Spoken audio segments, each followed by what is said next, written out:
All right. All right. Hello, everybody. Welcome back to the Net Ghost Rider broadcast. I am Ghost. Welcome in, welcome in. How is everybody doing on this lovely Wednesday hump day? Hope you celebrate accordingly because we are halfway through the work week. How's everybody doing? Hi, Manu. What do you mean finally? Finally redeems? Really? You're gonna shade me on that? I'm sorry. I literally don't have time to do this shit. What are you about to cry for? Cry because you're so excited that I'm streaming this early in the morning? But anyway, welcome in, welcome in. My hair is a mess. Mostly because I just got out of bed. Finally first for once. That's fair. Yeah, Lab has been redeeming first as like the 10th person the last few days. So I started a little earlier because I'm meeting somebody for drinks in the afternoon, so I didn't want my stream to go into that. We're gonna do a little bit of reacts. I'm not gonna do co-working stream because I don't quite want I don't really want to do that now. But I'll be doing that tomorrow. There will be no stream tomorrow.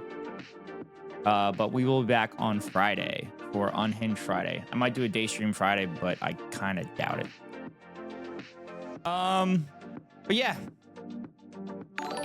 McLeod, thank you for the follow. Appreciate it. Welcome in.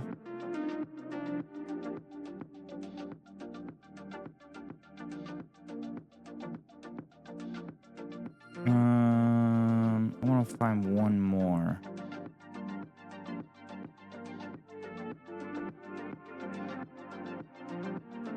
Anytime, Buckaroo. Welcome in.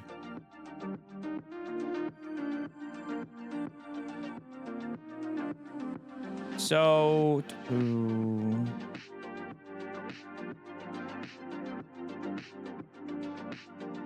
what the fuck? Oh my god. Kind of looking for a specific thing, but not looking for a specific thing.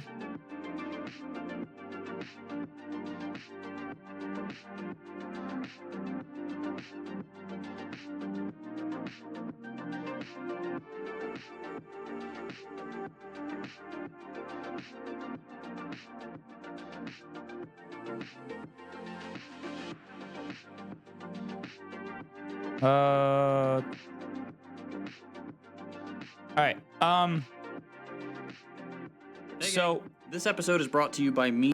We're gonna watch an TheAdamConover video, and we're gonna watch a Second Thought video, because I thought it's kind of appropriate.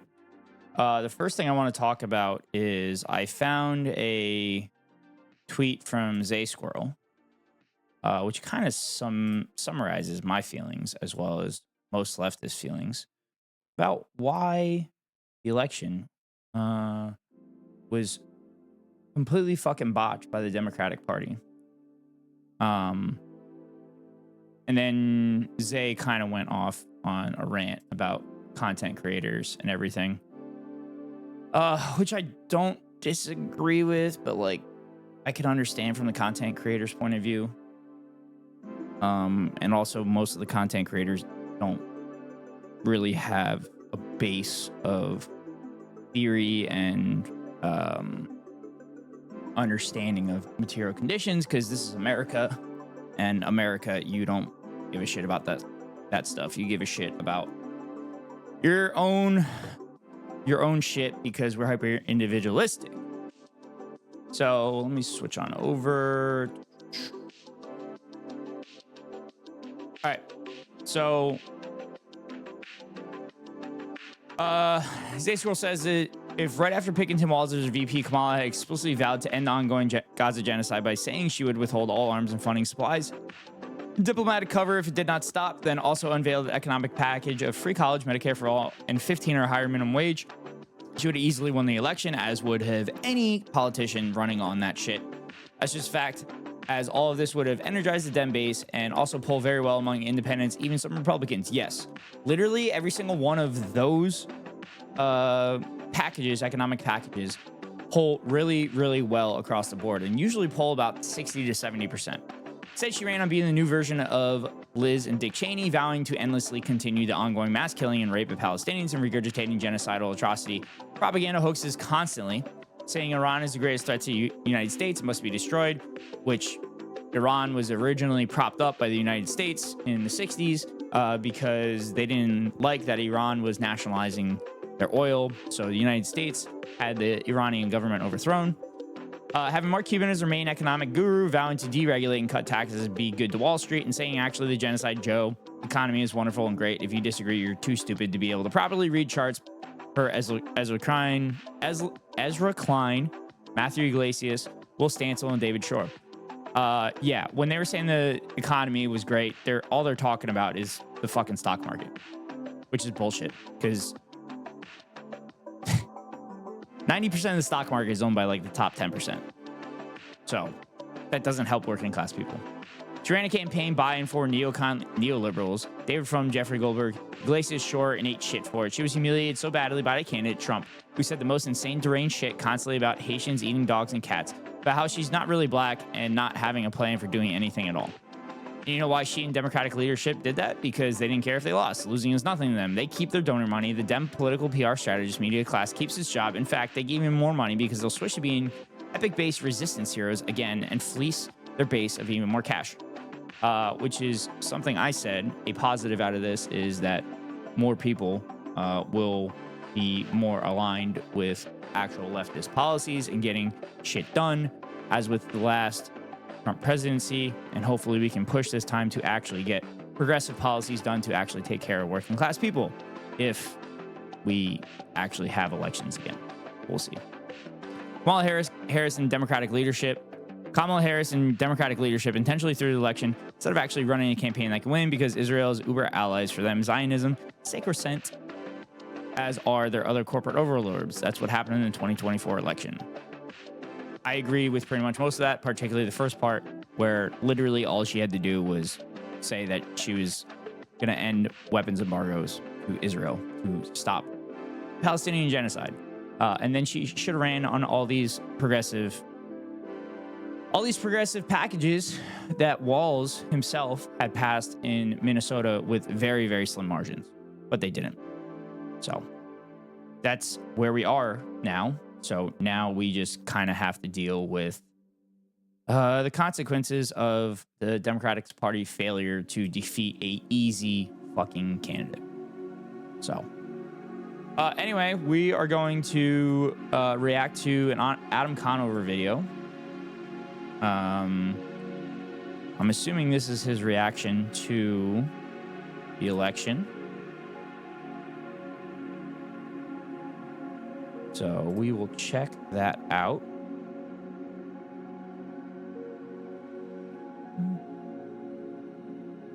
Elon, I gotta hand it to you, buddy. You know, I've been making fun of you in my videos for 2 years now. For your dumbass fake robots, your broken-ass cars, and the fact that even your own kids don't love you. I called you dumb because you lost billions of dollars buying Twitter. But you know what? I was wrong. You didn't do it for money. You did it for power.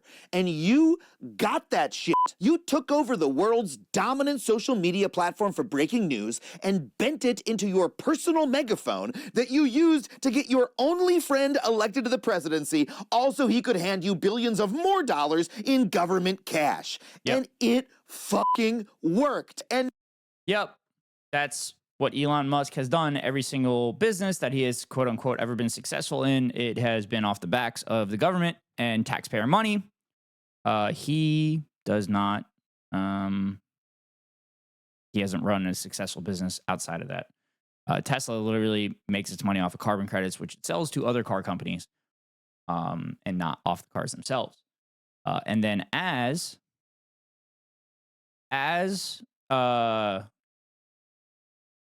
Tesla, as other car companies start making EVs, they're not going to be able to sell those carbon credits. And Tesla is also hemorrhaging shit, which is why I keep getting emails saying like, "Oh, buy this, buy this, buy this, buy this car. We're giving you financing," because they need to pump up their numbers for their stocks. So now you, Elon Musk, are going to be, God help us, running the federal government. Let that sink in to the White House. You won, dude. You might be a moron in a bunch of ways, but I have no choice to admit that you are a genius at turning other people's money into power. I'm not too big to... So for those that don't know, Trump appointed him part of the Department of Government Efficiency, Doge, and Dogecoin has skyrocketed. And my brother has Doge, so hopefully he sells and gets the fuck out of there from the pump and dump. But it doesn't say government efficiency by hiring two people, Elon Musk and Vivek Ramaswamy, because efficiency would be one person doing it. But you got to have two people doing it. So kind of ridiculous. I wish I could say I came up with that joke, but I saw that online. When I've been cucked. Time for me to lease a Tesla and sign up for a Neuralink implant so you can issue firmware updates directly to my brain. Oh, I just got updated with full self-voting. Now I don't even have to choose a candidate. Elon tells me how best to please him.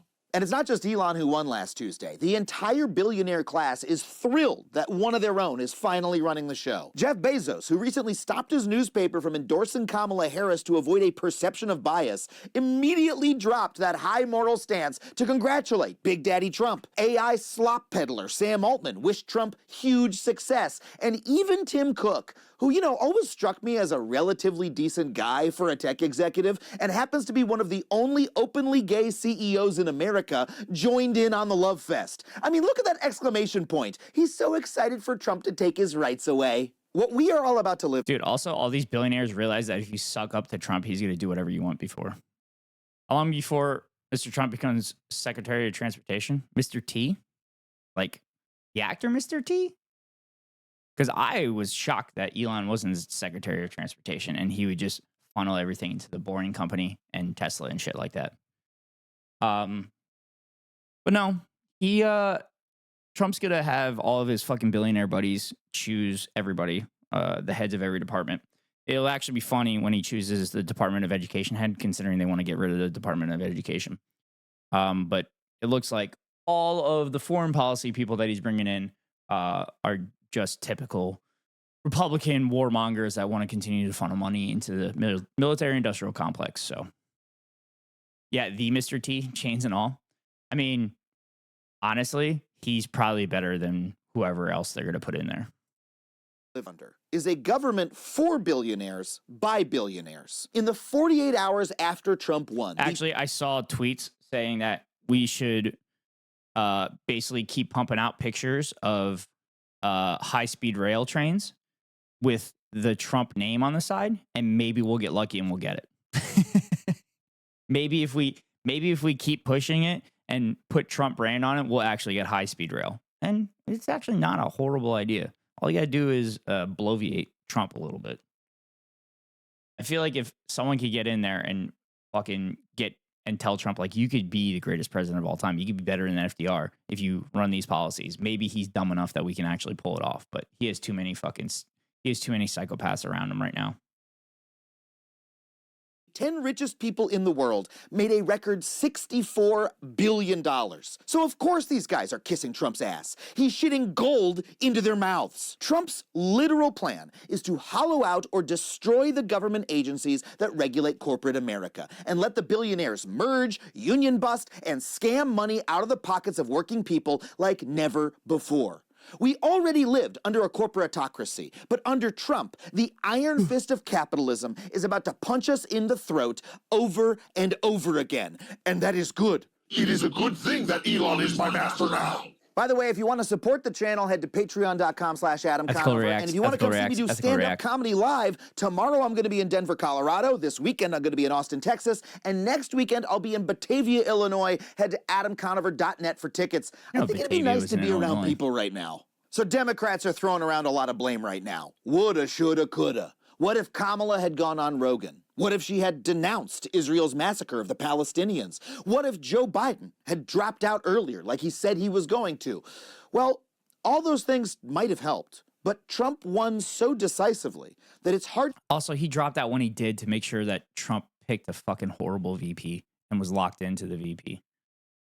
That was that. I mean, he did what, like 3 weeks afterwards to do it, but to say if any of them or even all of them together would have really changed the outcome. Because Trump not only won every swing state, he was the first Republican to win the popular vote in 20 years. Hell, even New York City swung right by 12 points. Did New Yorkers suddenly become 12% more racist than they were 4 years ago? No. The real cause of the swing was inflation and the economy. In exit polls, 2/3 of voters said they thought the economy was bad, and 69% of those people voted for Trump. I mean, nice, but also that sucks. This time, the Democrats can't blame Russian interference or third parties or even the New York Times. Because you know what? Millions of the people who voted for Donald Trump don't read the New York Times. Instead, they woke up. Correct. A lot of people don't read the New York Times because it's fucking paywalled. It's fucking paywalled. So people don't fucking pay for it. You cannot paywall journalism. You can't do it. Important journalism. You need other ways to fucking make money. Fucking frustrating. They talk about how important their fucking job is, and then they deny it from the masses. Election day, literally Googled who is running for president, filled their car up on the way to the polling place, decided gas was too expensive, and voted against the incumbent party. And they were not alone. The exact same thing happened this year in England, France, Japan, India, Poland, Botswana. In fact, every single incumbent who has faced election in a developed country lost vote share this year. And the only thing those elections had in common was inflation. Now, I'm not saying that made victory impossible. And also, inflation everywhere else around the world is worse than it is in the United States. So that is one thing that Joe Biden did. He controlled inflation and brought it back to our normal rate of 2%, except our wages haven't increased. So we've actually lost money because of inflation. Inflation is going to be tremendously awful under the Trump regime because they're going to price gouge the shit out of us, and there's going to be nothing we can do about it, especially once he drops the tariffs. Unless you did what the Democrats did and deny that there was a problem to begin with. They spent the entire election saying the economy was actually great and remarking about how strange it is that people didn't believe it. I mean, even I did that shit. A week before the election, we released a podcast episode called "If the Economy is Good, Why Do We Feel So Bad?" And you guys, my own audience, smacked me down and told me I was out of touch for even entertaining that question. Danny Slag wrote, "I just got laid off from a job I was amazing at and had spent 15 years working my way up to, also the CEO could give himself a 42% raise. Tell me again how great the economy is." And Stephanie C. 3022 really broke it down. She wrote, "We live in two separate economies. One is doing great. That's the one the corporations and billionaires and economists rave about all the numbers being high because their profits and pay have increased exponentially. But the second is the economy of working class Americans who can't afford anything because prices continuously increase."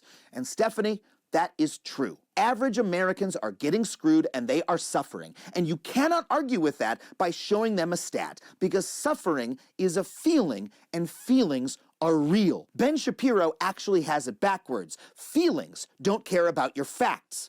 If you tell someone in pain that they shouldn't feel so bad, they say, "Fuck you," and they go to the next guy. And the next guy, Trump. Yeah, that's what happens at the fucking doctor's office too. If the doctor says, "Oh, actually, you're not in pain," when you're sitting there fucking suffering, you're going to tell that doctor to fuck off. Spoke to that emotion. He said, "I know that you're getting screwed, and I know who's to blame. Immigrants." He repeated that over and over and over again. And even though it's false, even though immigrants... Fun fact, chat. Getting rid of migrants and everything is not going to fix the economy. It's not going to fix your wages. It's not going to do any of that. All it's going to do is just scapegoat people and continue to divide working class people.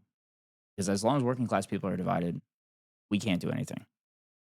The billionaires and the 1% are literally going to continue to fuck us over. So we need to get our shit together. We need to get educated. And we need to make sure that we know that working class people need to stand together in order, if we're ever going to make it out alive. Are not the cause of the suffering by any measure, because he was offering a story and a solution. It stuck. And in return, the Democrats offered no story at all. And You know, I think they could have. They could have said, for instance, yes, you are getting screwed. And you know who's actually to blame?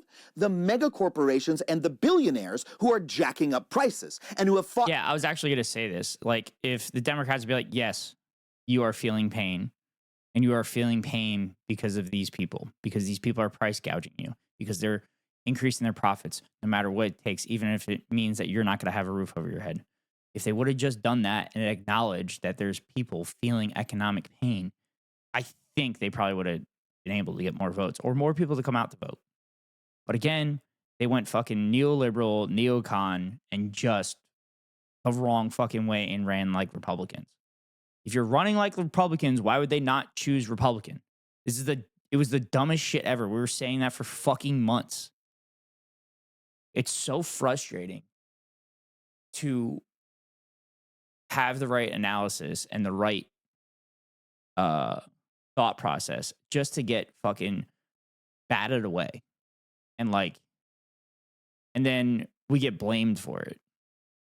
Like, we told you this was going to happen. And we continue to tell you this shit's going to happen because there was people telling you the same shit in 2016. And you didn't listen.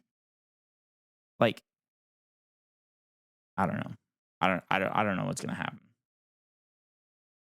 For 50 years to reduce your wages and take away your labor rights. And you know why I think that could have worked? Because it's fucking true.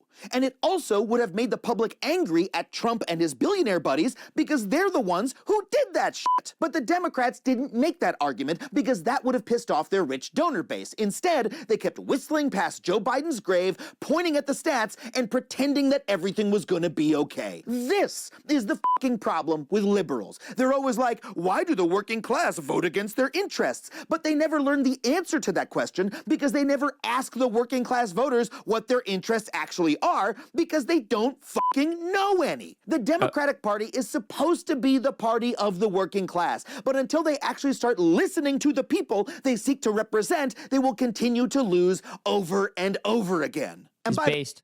Too based. Very, very based.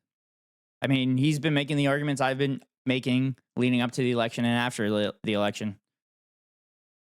If they continue to have corporate people run their campaigns and advise them on their campaigns and continue to fucking listen to billionaires. Well, guess what? There's only one billionaire counts as one vote. There's significantly more working class people than there are billionaires. So why would you not take care?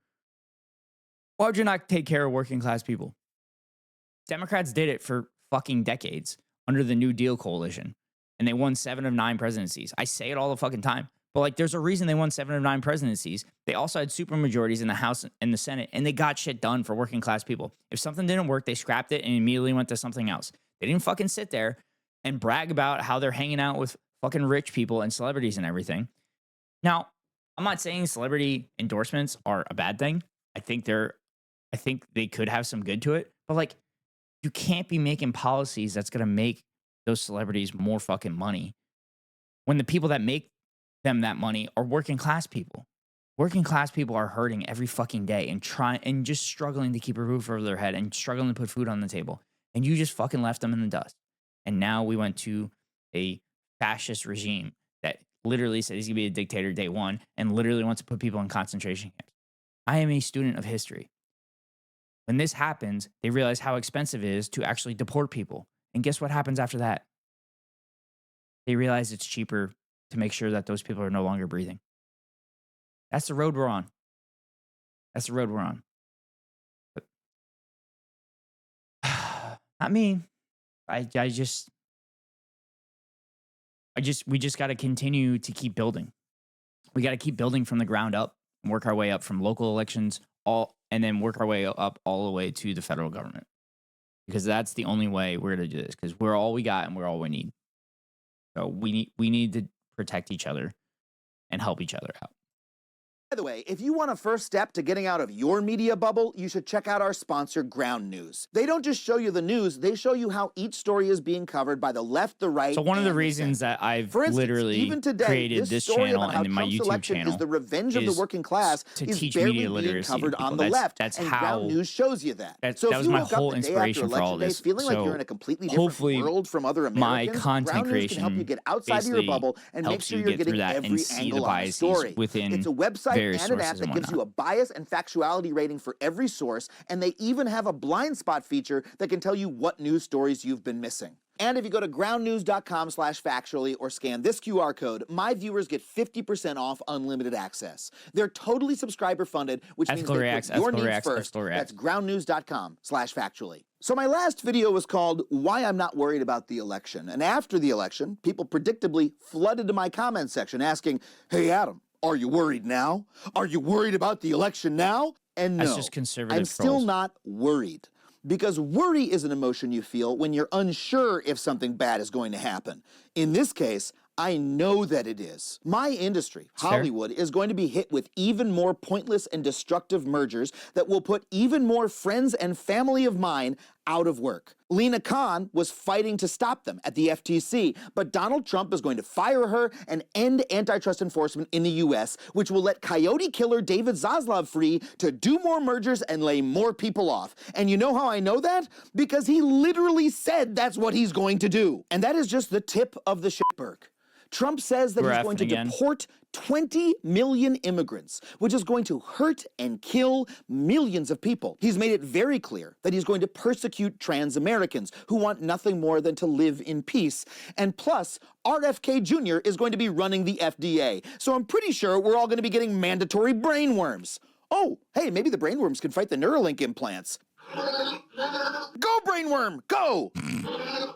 So no, I'm not worried. What I feel is more like grief. Grief for the America that I hoped for and the America that I've been fighting to bring into being with my own work. But, you know, I've actually had a lot of grief in my personal life this year. And I've learned that the hardest thing about grief is the realization that you just have to wake up every day in your new reality and keep living. There's no fix, there's no pep talk. Good afternoon. Hi, Rosie.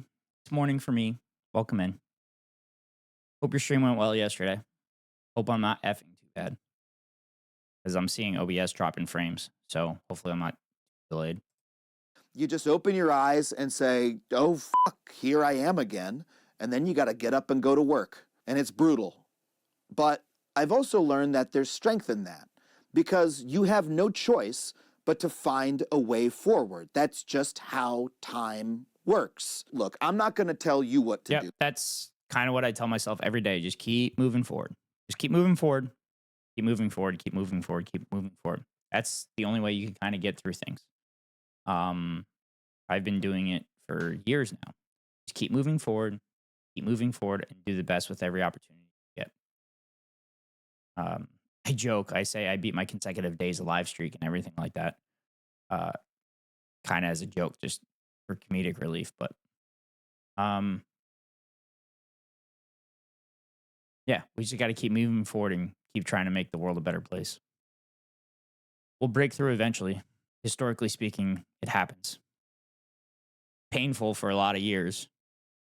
Because again, in history, it looks like it happens at the snap of a finger, but it doesn't. It comes with a lot of hard work and a lot of sacrifice, which hopefully won't have to happen too much this time.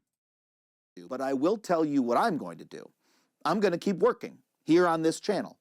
I'm going to keep telling the story of what actually happened to the American economy and who is actually screwing us.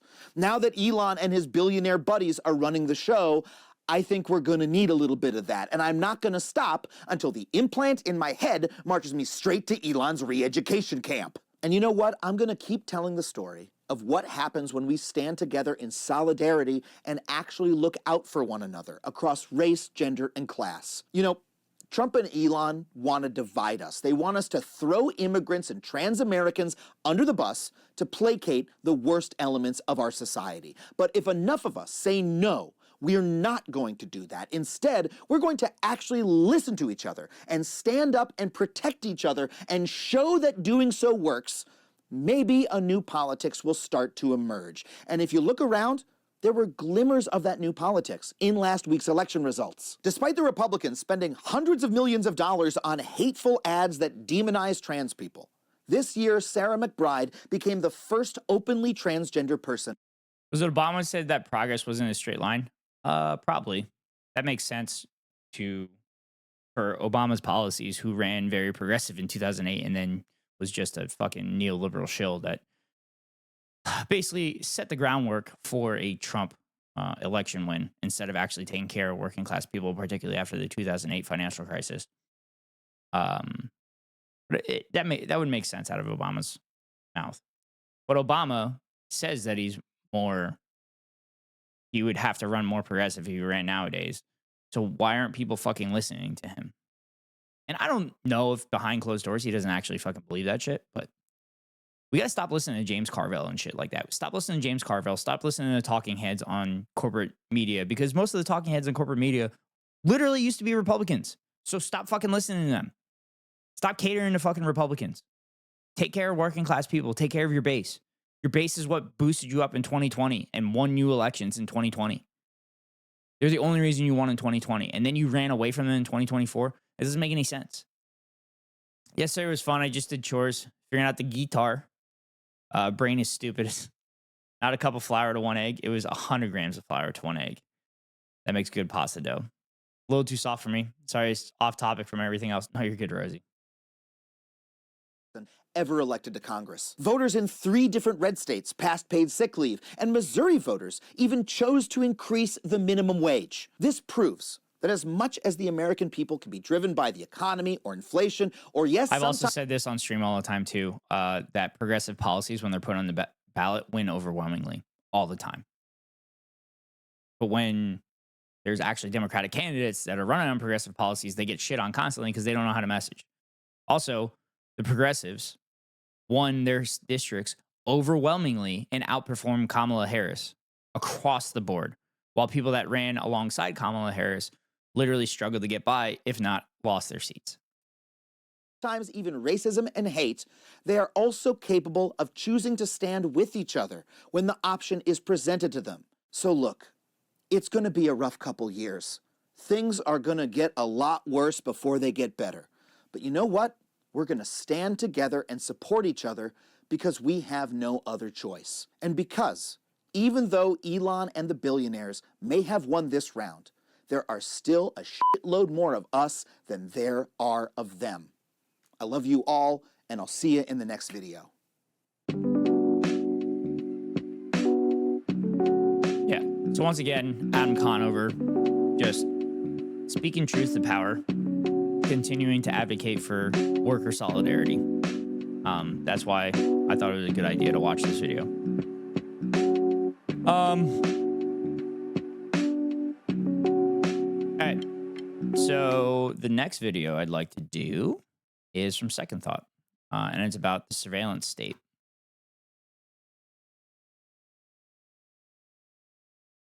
And how it's actually getting worse. And it's probably going to keep getting worse with the election of this new president. Because there's nothing more the GOP likes more than spying on Americans and controlling Americans' lives when it comes to not allowing people to love who they want to love, not allowing people to be who they want to be, and not allowing basic medical coverage like abortion and everything. So, oh God, it's not letting me pin it.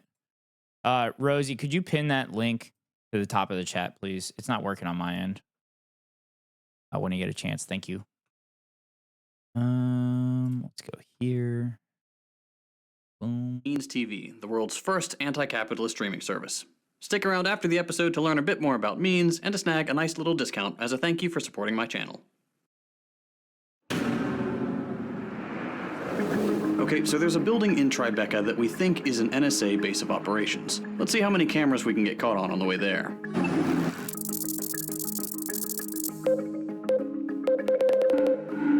Now, there are about 15,000 cameras in New York, and by best estimates, you'll pass about 100 publicly accessible ones just to get to Lower Manhattan.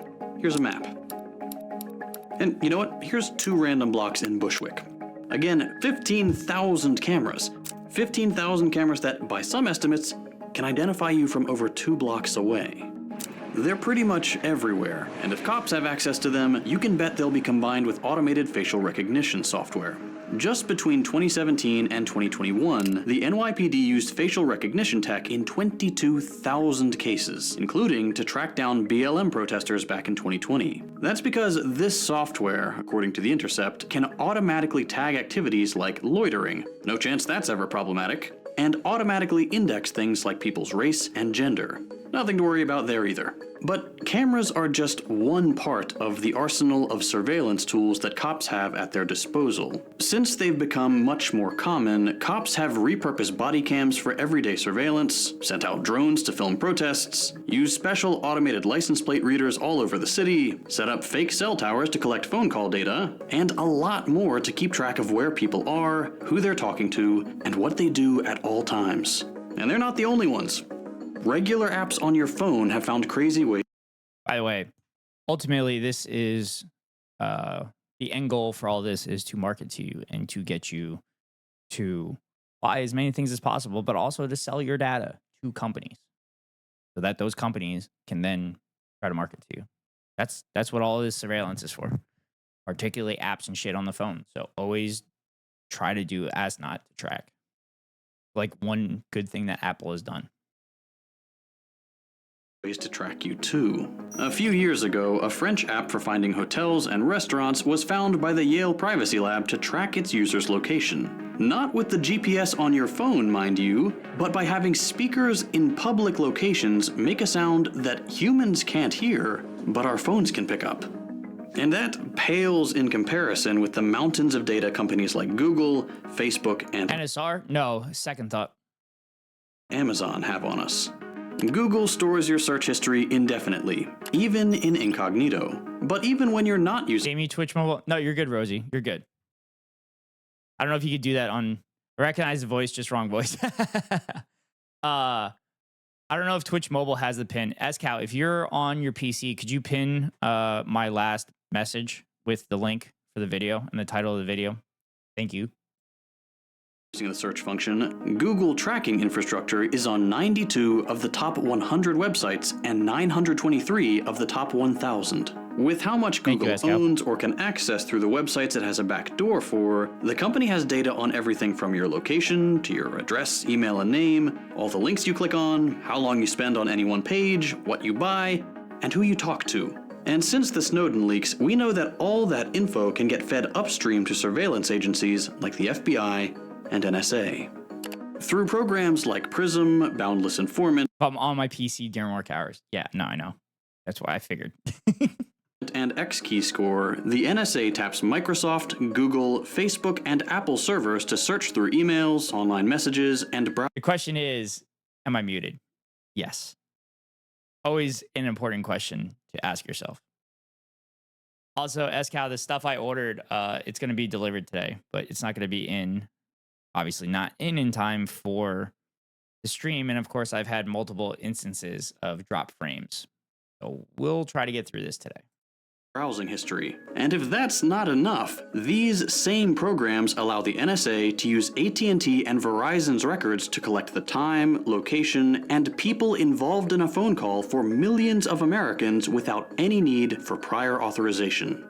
Just to give you an idea, according to the Brennan Center, the FBI conducted 3.4 million warrantless searches on Americans' phone calls, emails, and text messages in 2021 using a law that, on paper, can only be used to spy on foreigners overseas, which is already problematic. This is a lot, and there's way more, but we'll get to that in a minute. Because first I want to know how we got here. The amount of surveillance we can be subjected to at a moment's notice is truly dystopian. Most of us would rather not think about the public-private partnership between the police, federal agencies, and tech companies built on collecting millions of hard drives worth of personal data. How did this happen? It's the worst of the options, but I was able to help join with one of those. His modem is in a room with a vaulted ceiling. Other than running a cable outside then back, it was the only choice. Way better than spotty Wi-Fi, though. Yes, I agree. Oh, you were able to help John with one of them. Yeah, I mean, we'll see how it works. I talked to my brother about it because my brother's been wanting Ethernet too. So if it works well, then I'm sure we'll use it the rest of the house for my brother and sister.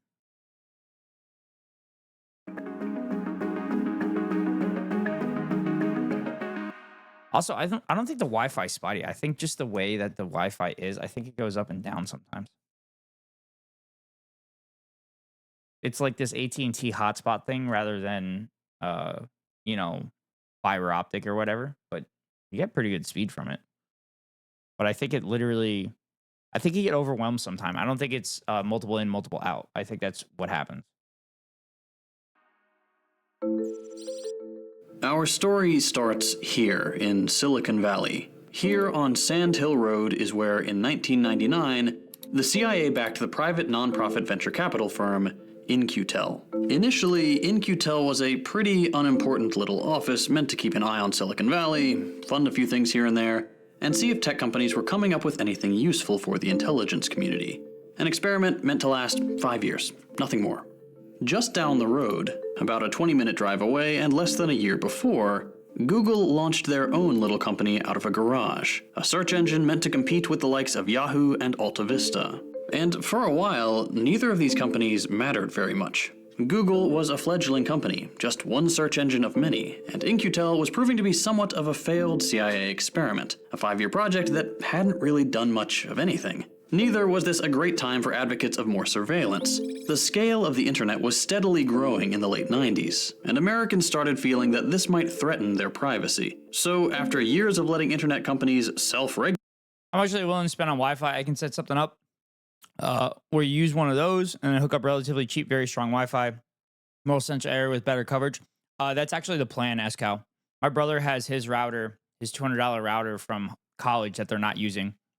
And our current router, or one of the routers that we use, that we have to use for like Hulu and stuff, is from over 10 years ago. So my plan with my brother is to kind of try to set that up and mesh the network with the routers. But we'll see. In 2000, the government started moving. Robert Pitofsky, the FTC chairman, was in the New York Times boldly coming after .com companies and saying e-commerce threatened to intrude on people's personal lives. And legislation was drafted to protect what people did on the internet. It required companies to limit what personal details they could collect, as well as make it clear what they were collecting, how it was used, and give people the option to correct it or delete it entirely. So basically, everything Google, Amazon, and Facebook do now would have either become illegal or subjected to a lot of public scrutiny with the law on the side of internet users. To give you an idea, in the fall of 2000, the Clinton administration wanted to raise the legal requirement before law enforcement could access emails, and was actually criticized by Republicans for not doing enough to protect privacy. That's crazy. And then everything changed after 9/11. That's crazy. That's crazy to look back on that time and see which party supported what, and to think that that happened. Just like it's crazy to run ads at the top of every hour. To avoid pre-roll ads for any new viewers, if you want to avoid the ads, you can pay $5.99 for a subscription, or you get lucky and get gifted a sub, or you can link your Amazon Prime account to your Twitch account. Get a free monthly subscription from Daddy Bezos and all of the Amazon that collects this much data on us. Or you get stuck behind the 3-minute ad break that comes now.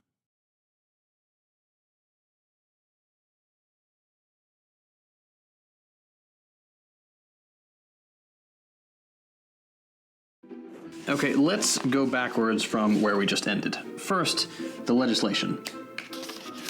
45 days after 9/11, Congress passed the Patriot Act. Pretty much overnight, all those concerns about privacy went out the window. A state of emergency was declared, and terrorism became the mainstream diet of American media consumption. This neatly paved the way for the Patriot Act and the barrage of policies that followed, which all made it much easier for the government to monitor phone calls and emails, collect banking and credit records, and keep a closer and closer eye on what Americans do online. Through what are called national security letters, for example, the FBI could obtain all sorts of personal information about Americans without the approval of a judge. They could hold on to it indefinitely and prevent those who have been tapped from even talking about it, assuming they ever found out. Second, Google.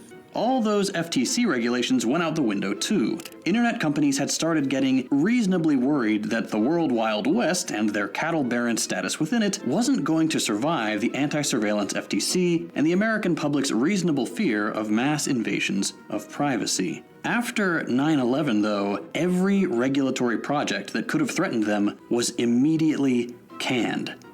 Third, In-Q-Tel. After 2001, gone were the days of the temporary little CIA experiment in Silicon Valley. With 9/11, In-Q-Tel became a permanent fixture in California and suddenly got a lot of interest from Valley startups looking to trade the surveillance tech they had developed and the data, which they were suddenly completely justified in collecting, legally speaking, for government cash. And in the next decade, no one took greater advantage of that than Google.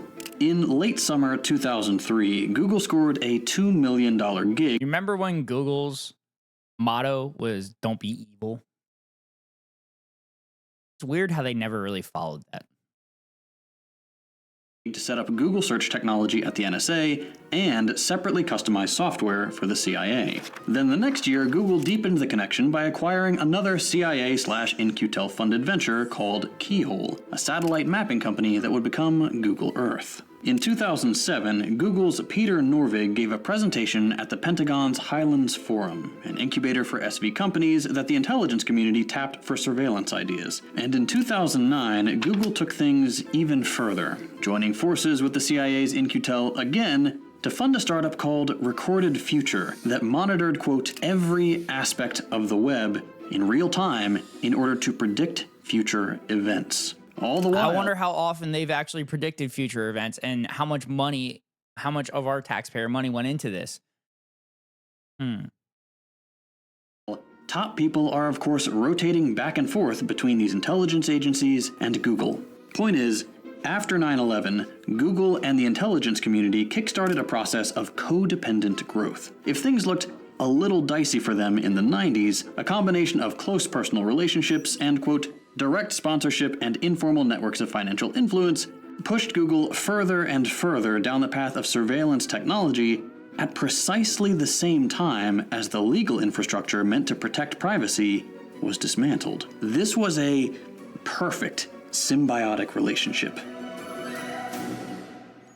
Intelligence agencies needed surveillance capitalist companies, and they needed the intelligence community's financial and institutional support. For companies, getting cozy with intelligence agencies protects their ability to burrow ever more deeply into our private data. So long as cops can get warrantless access to Ring footage, for example, Amazon can feel pretty confident in its ability to develop what has essentially become. This is the big reason why I don't want to get these doorbell cameras. This is a big reason I don't want to get these doorbell cameras, because I don't need to provide information to cops and the government. That's their fucking job. Their job is to investigate this shit. And I don't need them looking at my everyday schedule and everything to, do their job. They need to do their job. 98% of major crimes go unsolved. They need to get better at their job. The largest corporate aggregated network of CCTV cameras on Earth. And if this wasn't clear enough, they've even gone so far as to lay out a 4-part plan specifically for police departments to follow so they can increase the number of people in a neighborhood who will get a Ring camera. Then on the other side of the relationship, intelligence agencies and police forces are deeply dependent on these companies. No intelligence agency can compete with the amount of information a private company can collect and store. The NSA can't convince anyone to willingly put a GPS tracker in their pocket at all times the way Google can. There's another benefit for intelligence. Funny enough, the environment I just put you on a rabbit hole on has local storage that doesn't send the video externally. Oh, yeah. No, I understand that. No, I get that. agencies and police departments, though. Despite the Patriot Act and the avalanche of anti-privacy laws that sailed through Congress after 9/11, the Constitution still makes it at least a little difficult for government agencies to spy on Americans. Not impossible, but either too slow or not quite unlimited enough for the likes of the NSA. Thankfully for the intelligence community, there's a loophole. To quote legal scholar Jack Balkin, "Because the Constitution does not reach private parties, government has increasing incentives to rely on private enterprise to collect and generate information for it." In other words, by contracting out both the labor of developing surveillance technology and carrying out the actual work of data collection, then simply partnering with tech companies to parse that information, surveillance can be as comprehensive and immediate as the NSA wants without having to contend with what few legal protections limit government spying on citizens. And this all perfectly coincided with some internal developments at Google that would supercharge this data collection even further. Take a look at this patent. In 2005, Google... Just saying, if you go that route, you could have cams and keep your stuff to yourself. They just help you get behind your own firewall. The video recorded on your system, when you overwrite or delete it, it's gone. Yeah. Yeah, I've helped set up cameras like that for a business. Where we ran everything kind of through the network to a central thing. So yeah, no, I figured that's where you were getting with it. Filed a patent for what it called generating user information for use in targeted advertising. There's a lot of diagrams in there that frankly don't make it any easier to understand what they're actually patenting, but that's not what really matters. What you need to know is the story behind this patent. That for years and years, Google was struggling. They had raised tons of money from investors and established a pretty dominant place in the search engine market. Now they just needed to figure out how to actually generate revenue doing that. Google knew they couldn't really charge people a fee without killing the business. Nor could they start selling search results that they had aggregated for free and without prior consent from website owners. So up to that point, Google was making do running just a few ads related to what you searched and providing web services for bigger names like Yahoo. Nothing terribly lucrative. And when the dot-com crash hit in 2000, investors realized this wasn't going to make enough money to justify taking a risk on the brand new commercial internet. They needed something else. It all clicked in April of 2001. Just 5 months before 9/11, Amit Patel, one of the first people to work at Google, found out that every time someone ran a search through the engine, Google happened to collect information on that search like, quote, the number and pattern of search terms, how a query is phrased, spelling, punctuation, dwell times, click patterns, and location. Data that, up to that point, Google didn't really have any use for and was just sitting in some server somewhere. What Patel and Google's founder Larry Page realized in April, though, is that... Yeah, so they have it sitting there so that sometime in the future, they'll be able to use that and make money off that, which I'm assuming JT is about to talk about. It's the same reason why the death penalty isn't a good idea, because they could change and be an actual good member of society. Believe in rehabilitation here, chat. Rehabilitation, not punishment. all this information could not only be used to improve Google's public-facing service, the search engine, but could be of huge interest to the much more profitable advertising backend. With all this data at their fingertips, Google realized that they could not only know a lot more about what people did on the internet, but actively predict and therefore guide their behavior too, making detailed behavioral profiles that made them incredibly attractive to a whole new class of advertisers and financial institutions desperate to understand and find new profit opportunities in people's behavior. Over the next few years then, Google went from accidentally stumbling across this extra data to reorienting its entire project around acquiring more of it. From every possible source, not just their search engine, faster and in more granular detail than any of its competitors. And crucially, before regulation could catch up, and at the exact same time that 9/11 brought out the intelligence community's support and money for massive data mining projects. Also, chat, this is literally done so that every corporation can squeeze every little bit out of profit out of us. Because we are in late stage capitalism, so literally all corporations and everything are trying to squeeze as much profit out of us as possible and ensure their shareholders get as much value as possible. They don't give a shit about us. We're just numbers to them.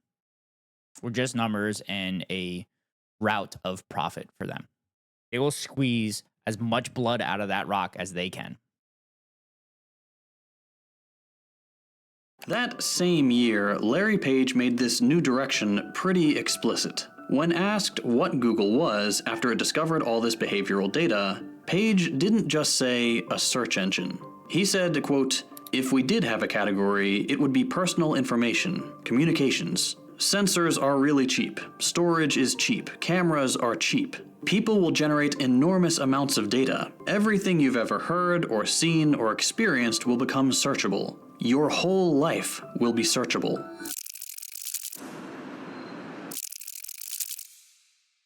"20 years ago, that probably seemed impossible. Today, that project has become a reality. Now, we all know that Google sells algorithm-generated results trained on our data to advertisers, but advertising is really just the tip of the iceberg. For example, financial institutions and their tech startups have recently started to use the wave of big data that Google unleashed to assign things like creditworthiness to people on scarily specific data.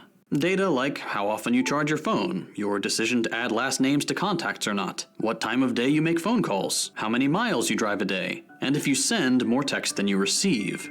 Based on this information, these companies calculate with more and more certainty the risk of lending associated with individual borrowers and sell that certainty at a premium, with the cost for a Man, that would suck if that information would actually prevent you from getting a loan. That'd be fucked.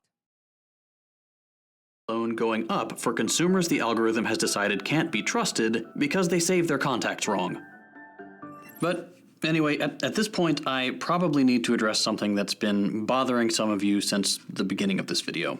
Most of us already knew a lot of this stuff. It's scary, it's dystopian, and we don't often actually think about just how much companies, police forces, and intelligence agencies know about us. But we all knew it was a lot. We've seen the needle move a little bit after Snowden, but it's not like any of this has really stopped. So for years now, these tech companies have told us that this is just the way it has to be. If we want to use their products for free, we have to accept that this invasion of privacy is the trade-off. And we can trust them that it won't be used problematically. They won't be evil, after all. It's that old saying, if it's free, then you're the product. But that's just not true. It's actually worse. We're not the product for these companies. A friend of mine bought some 5-year-old enterprise SSDs. They're 10 terabytes a piece. It's insane how fast they are and how much space they have. Did I mention they're 5 years old? Yeah. That's crazy. So how fast are the SSDs nowadays? And how much they hold? I was actually just thinking I probably have to increase my storage for my my server at my apartment. I'll probably have to do that when I get home. We're the raw material. They're not selling us to advertisers and credit companies. They're selling the prediction models they've built using our information as fuel. But it's not like these companies don't have a choice. When Google was coming up, other search engines like the long-gone Overture and Inktomi made money in other ways that still gave us a free product, either collecting revenues from the pages they indexed or promoting advertisers' pages in the search results. The reason Google made it big isn't because its mass collection and re-engineering of our personal data was the only way to make the service free. It's because it's the most profitable way to make money when the state is there to protect and directly finance this total disregard for privacy. If anything, Ring doorbells have made this point clearer. For $50, you add yet another CCTV to your street, and they still collect massive amounts of information that can at any point be turned over to the cops without a warrant. The product isn't free. It's not really clear how much of your privacy you're handing over or what you can do to limit it. But it's so normalized that the tired line about if it's free, you're the product doesn't even matter anymore. But okay, if it doesn't have to be this way and the whole free thing is BS, at least all this surveillance makes us safer, right? We traded in some of our privacy, sure, but at least we gained in security. Except that's not true either. We have so much data that shows how useless the global post-9. Let me know when you're ready. I'll hook you up with the site. a site that'll have like used hard drives and stuff. Because I was looking at just hard drives, not SSDs, since it's just gonna sit there anyway. So I feel like it's kind of pointless to have SSDs. Pay that extra money. 9/11 surveillance regime has been. A 2014 study with a sample of 225 terrorist cases found that the NSA's metadata collection, quote, had no discernible impact on preventing acts of terrorism. A 2015 Rand Corporation analysis of 170. Wait, you're telling me all the surveillance they've done had no actual impact on preventing terrorist attacks? You're telling me that law enforcement doesn't prevent crime? Get out of here. That's crazy. That's shocking. Absolutely shocking. Use enterprise HDDs, yes. Okay. 26 terrorist plots found that, quote, plots are most often foiled through conventional law enforcement activities, and that intelligence efforts only intervened in a small percentage of cases. Keith Alexander, former chief of the NSA, famously claimed that his agency had foiled 54 terrorist plots thanks to the massive amount of data they collected on Americans after the Patriot Act. Then, when he was pressed about it under oath, Alexander would only admit that the NSA surveillance had played an important Consumer HDDs are not intended to be used as NAS drives. I wonder if that's what I've been buying. role in one instance, a case of a cab driver sending $8,500 to Al-Shabaab. Surveillance doesn't make us safe. It isn't a trade-off we have to accept for free products. It is one thing and one thing only, an infection. The outcome of an insatiable surveillance capitalism that took advantage of a momentary weakness in our immune system, a little gap in our collective concern for the importance of our personal privacy, to settle in and spread. And now that it's here, police forces, intelligence agencies, and private corporations all collaborate to increase its scope. No protest is safe from being tracked by Google's location services or police drones. Walmart calls the FBI at the drop of a hat when its union workers start striking. Yep. Tech companies can use the weather app on your phone. The government has always been union busting. Government has been union busting. You should go look at my history of Labor Day video.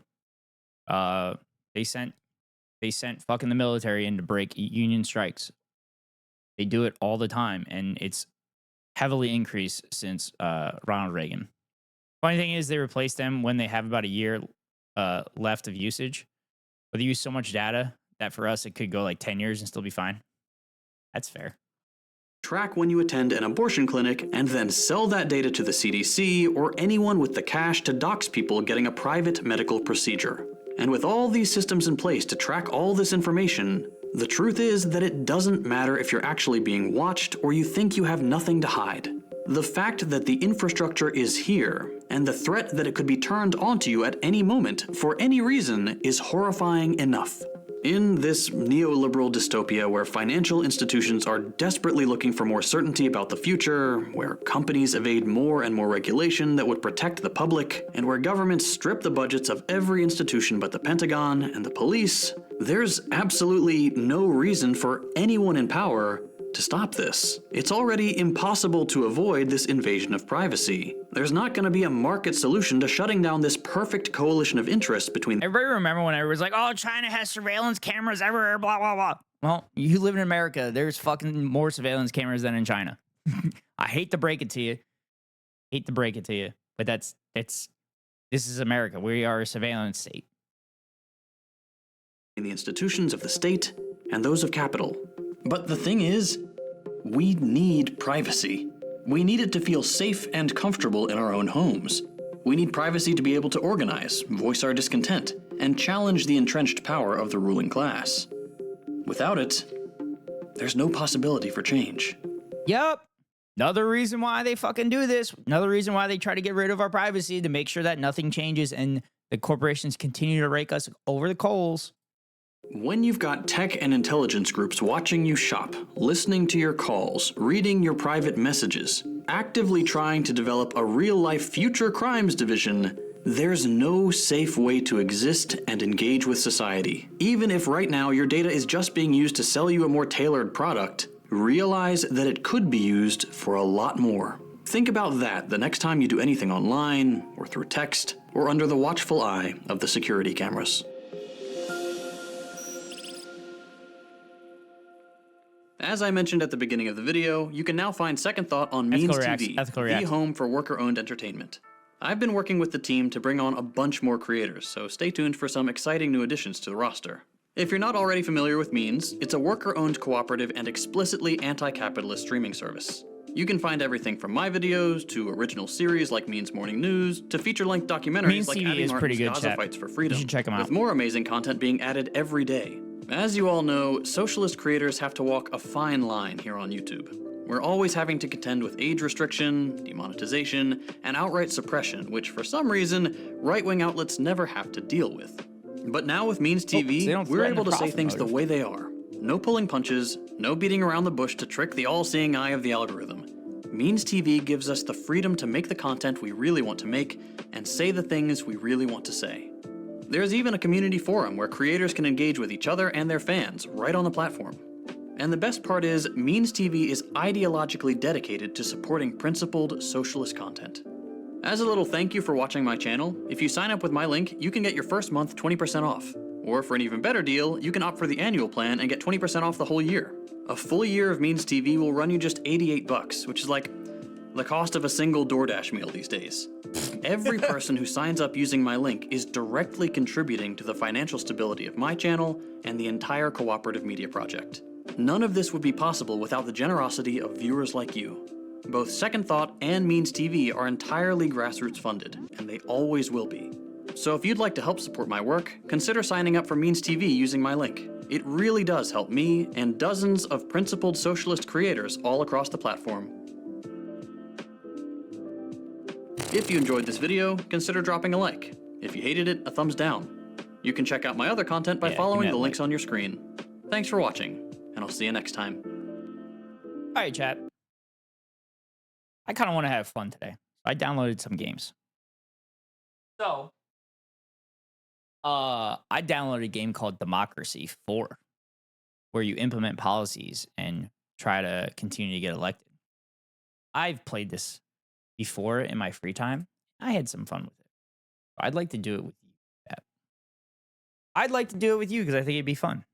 Dude, I installed cameras for about 5 years. I know how many cameras I put in, and that's just a drop in the bucket. Yeah, it's not even, it's like less than a drop in the bucket. All right, so now I need to get Steam up. Need to launch the game. Hopefully the PC doesn't break. I'm going to start out with Democracy 4. Then I also downloaded Portal. So if things go well with Portal, or sorry, if things go well with Democracy, then I might play Portal later.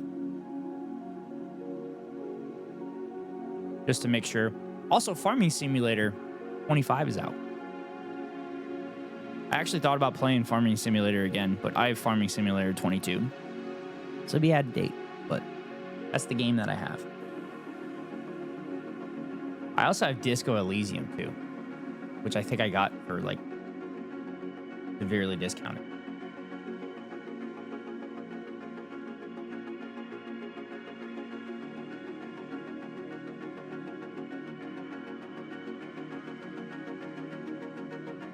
I'm not ready to test out Helldivers on the laptop yet. I don't need to melt. I don't need to melt it.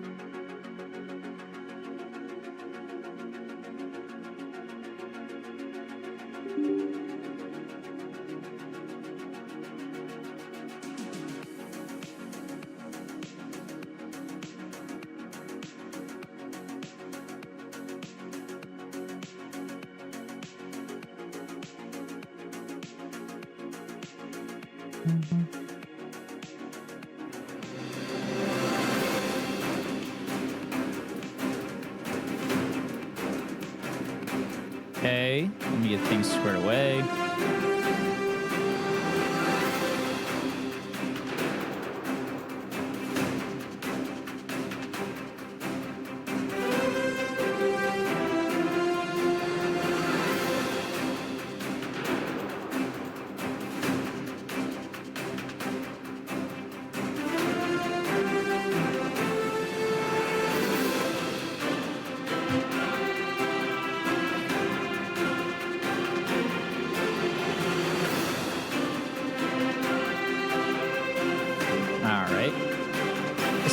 Music chat coming from this thing.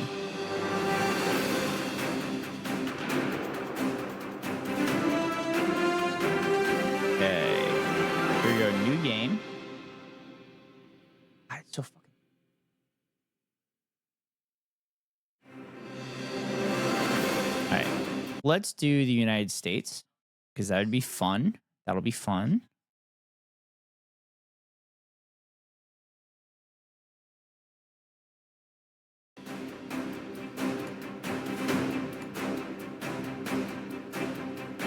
Fuck, I hate how tiny everything is. I gotta fix some shit.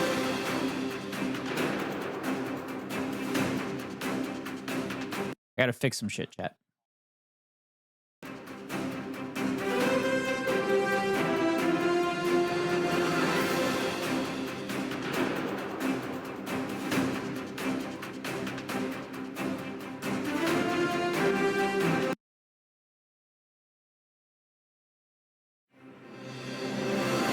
Oh my god. Is that even worse?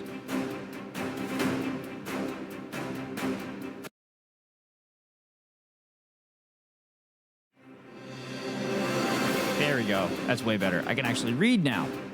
I know I'm a leftist, and leftists don't know how to read, but... Alright.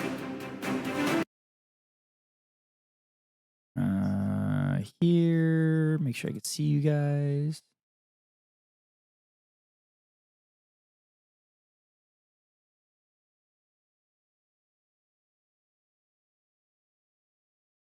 There we go.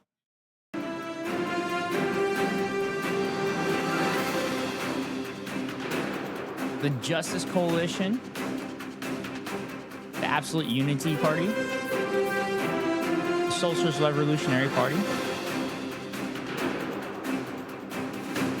What should we name the party, chat? What should we name the party?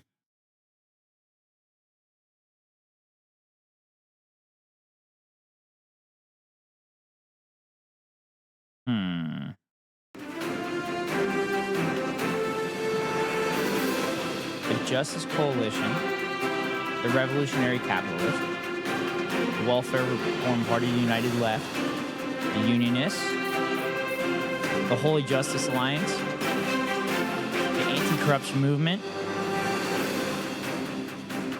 Defenders of Faith, Democratic Moderates, Democratic Party. What? Fuck it. Do the Democratic Party. Let's do the Republican Party. And see how the United States should be fucking running. Difficulty. Nate's socialism. To use higher or lower to extent which voters identify as socialist instead of capitalist economic cycle. Starting debt, innate liberalism.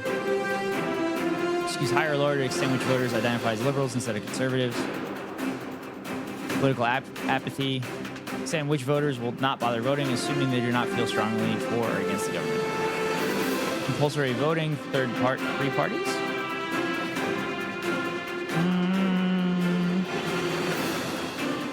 Let's do the third party. And let's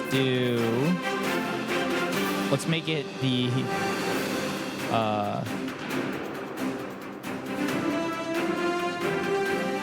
no, we can't do third parties. Economic cycle. Go. Not really on an upturn. I'm gonna go here.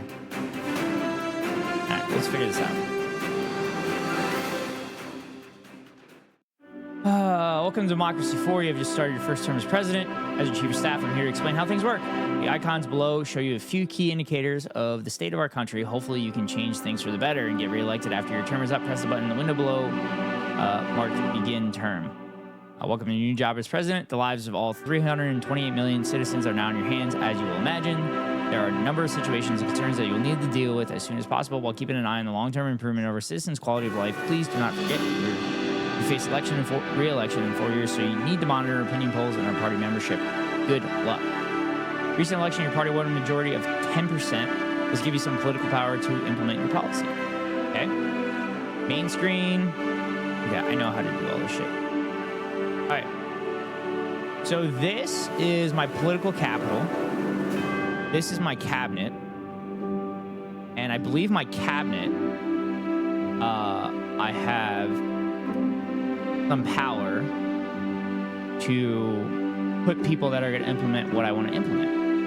obviously, as a leftist, we would like to implement working class policies and good political policy that's going to help working class people out.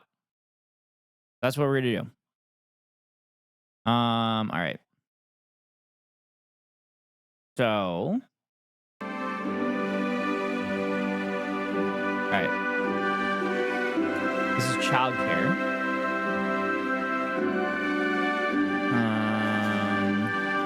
Fixed payment made by the state directly to parents to assist in the cost of bringing up children. Popular parents for obvious reasons, and the poor who see it as redistributive. Tax capitalists are opposed to such an unnecessary level of interference from the government. Nope, we're going to increase that. Oh, crap. How much is that going to...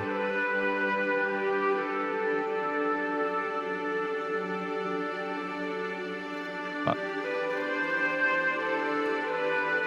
5 political capital? Sure. Okay, we're going to increase that. We're going to increase taxes on the wealthy. Labor laws. Let's do... Fuck, where are the taxes? Oh, I guess I could just go here. Expenditures. Government expenditures. Let's decrease that.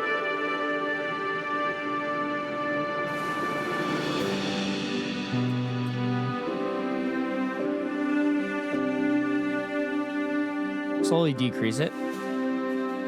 That gives us more money.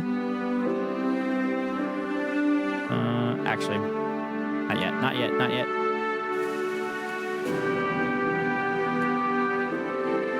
There's other shit that we can worry about.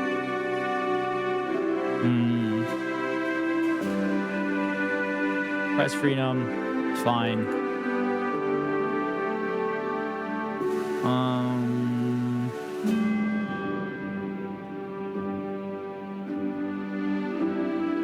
Automated trading, quantitative easing, retirement age, crypto shit. God, I don't want to fucking... Oh, here's the taxes. Income tax. One of the most popular ways to raise money for the government is direct tax on people's earnings deducted at source by their employer. Income tax is generally progressive tax. The wealthy pay more as a fraction of their income than the poor. For this reason, it is popular with socialists and the low paid. So, the slider bar controls the intensity of the policy, yada, yada, yada. Is this the marginal tax rate?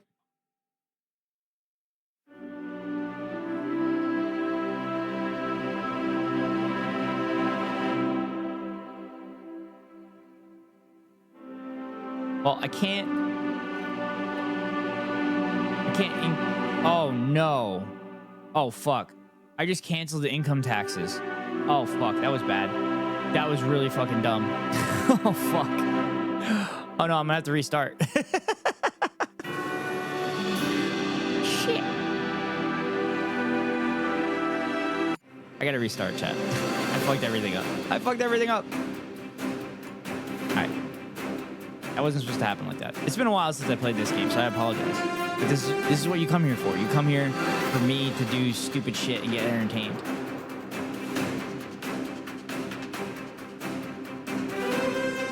That's the Republican Party. There it is. Okay.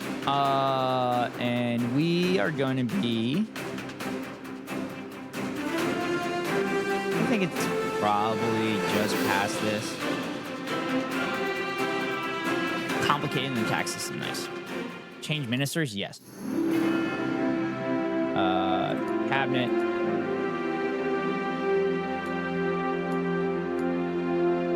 Show potential ministers.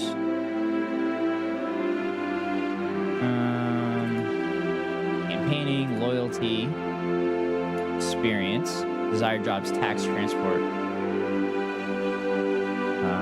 Campaigning, public services, law and order. Political capital. That's a pretty good political capital. 2.1 there. Transport, public services. Sympathies, conservatives, and socialists. What? That doesn't make any fucking sense.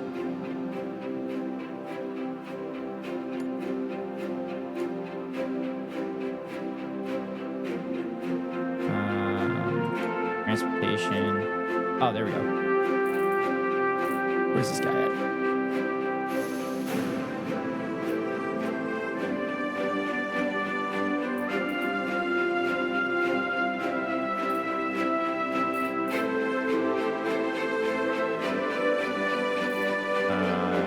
Fuck, where's this dude at?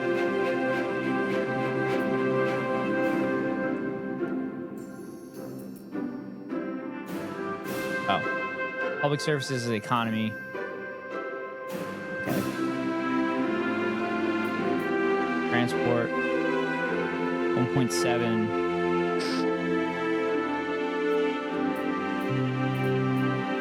2.1. Socialists and parents. Doesn't really campaign.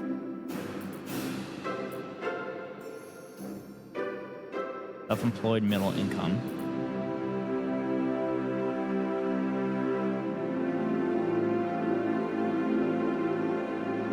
Doesn't really have experience, but I don't mind that.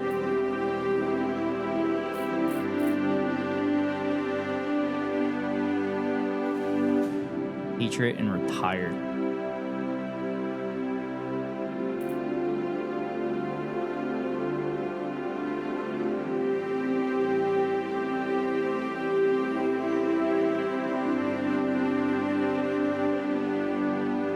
Daniel Castillo. Right. Foreign policy.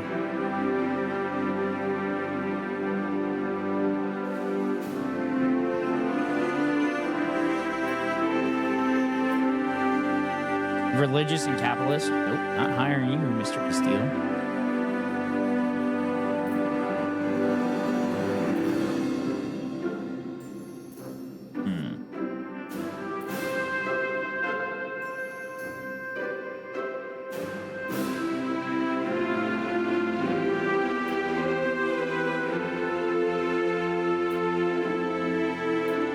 Trying to get as much political capital as I can from them,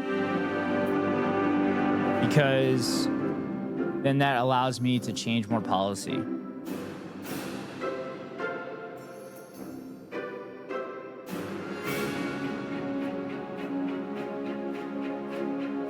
All right, she looks pretty good. We'll go with that. Tax will be important.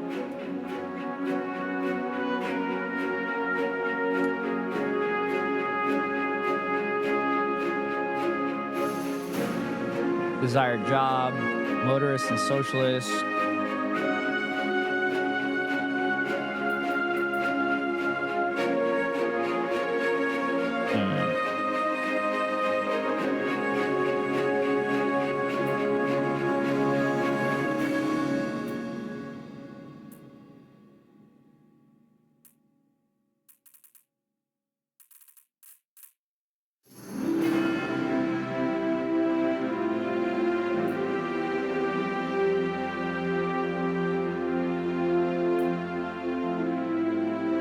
Well, it's better than putting them in the transport, because we want to do public. We want to do public transportation.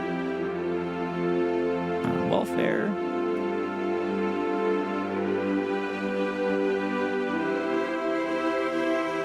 That'll work. Economy.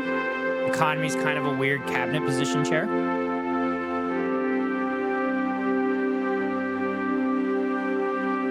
So the big thing I look for is the sympathies.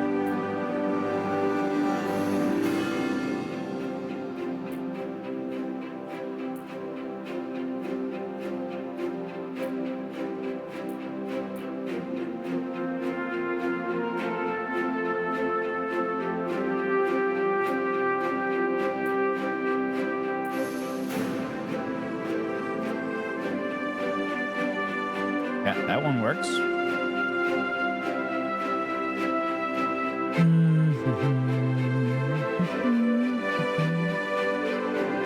Public services.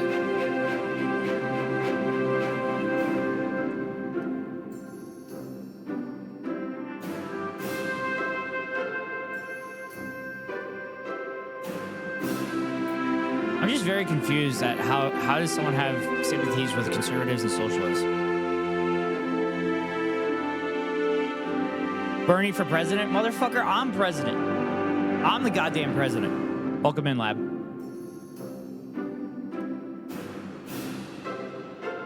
Fuck.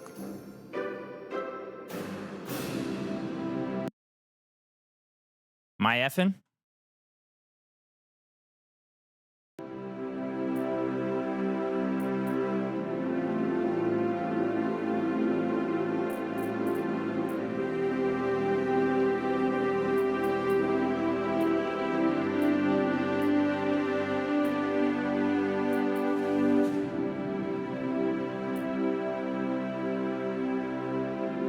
Alright, fuck it. Let's do this guy. Law and order, so someone... Oh. Lots of Fs today, does it seem? Yeah. Yeah, I can't do much about it at the moment. I'm getting something delivered that should make it easier, but I won't be streaming later and whatnot. So it's not going to help now. But it will help when I come back here for Christmas.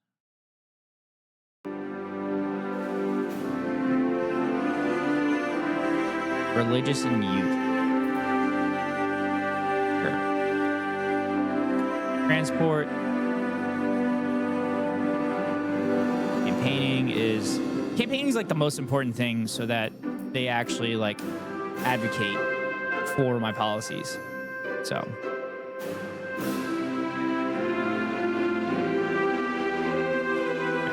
Okay. Fuck it.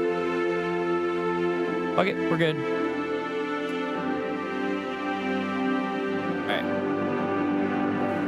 I have 20.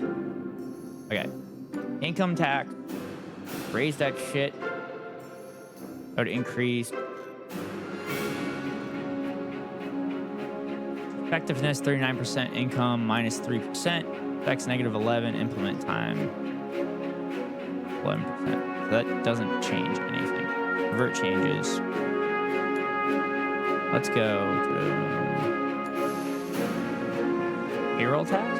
Tax levied on employers proportion to the salaries paid to the employee, easy to collect and hard to avoid, but can act as a disincentive to employment.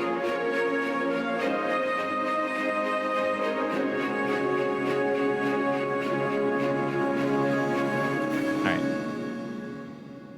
So the first thing we should do is do free education. Foreign policy.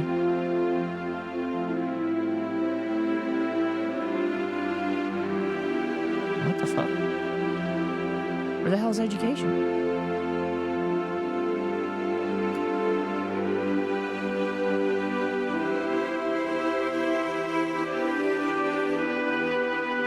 There it is. All right, there's my education levels.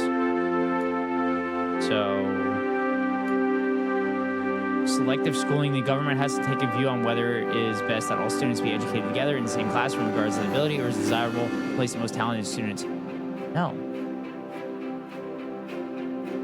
No selection?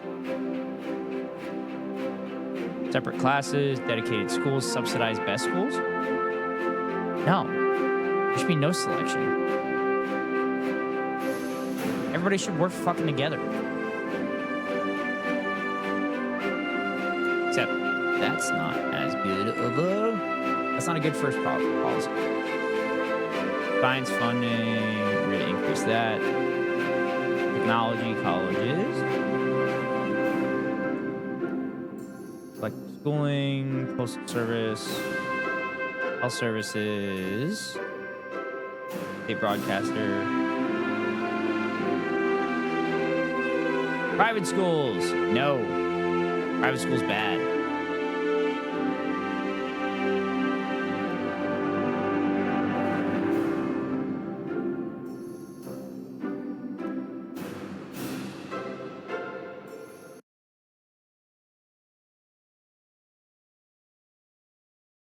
I'm still effing.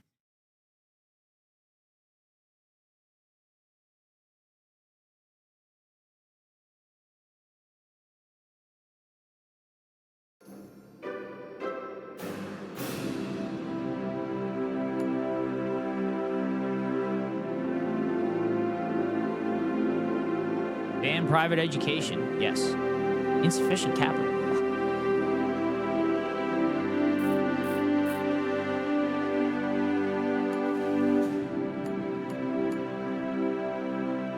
Border Navy, import tariffs, border wall. Yeah, brother, we need to build that wall.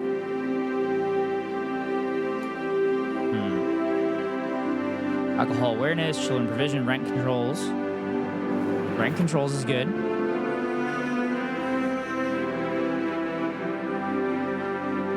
An alternative state housing is a system where the state will regulate the private rental market in a bid to ensure the supply of affordable housing. Welfare fraud department. Government gives so much money out in welfare payments. Essentially, the money is correctly targeted, not exploited by people making spurious claims. A dedicated fraud department will detect false claimants, recover lost money, and reassure middle income taxpayers that their taxes are being spent wisely, although it can antagonize legitimate claimants. Yeah.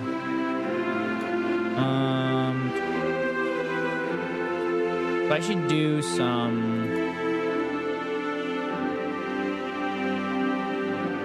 ban coal, but before I ban coal, I have to do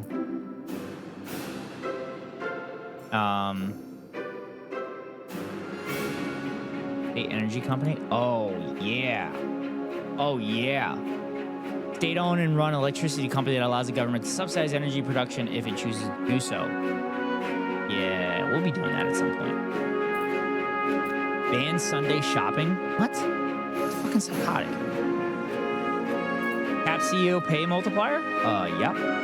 Nobody disputes the job as CEO in a large company is hard, but the current level of pay for executives is out of control and causing huge anger among the lower paid. Cap on CEO pay is entirely reasonable in a just and fair society. Capital controls. Why are these not popular? These are fucking good. These are good policies. Mars program? No, that doesn't do anything.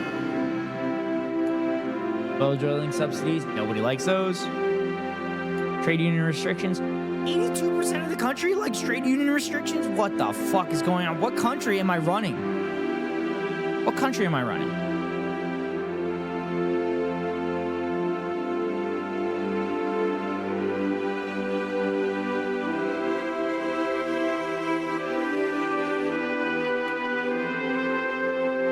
Junk food tax, ban cryptocurrency.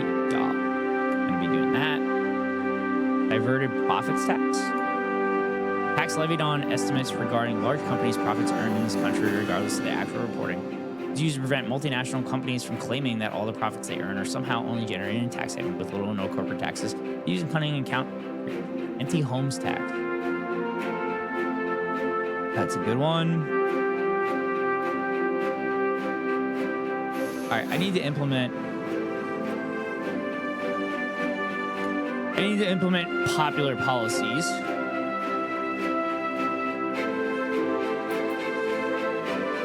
Public tax returns. That will be good. We'll do that too. We'll pin that one. School tax credits. System of tax reductions and credits designed to encourage people to spend their money on private education. No, fuck that. Services, green donations, public libraries, public religious broadcast. Nope. School vouchers. Nope.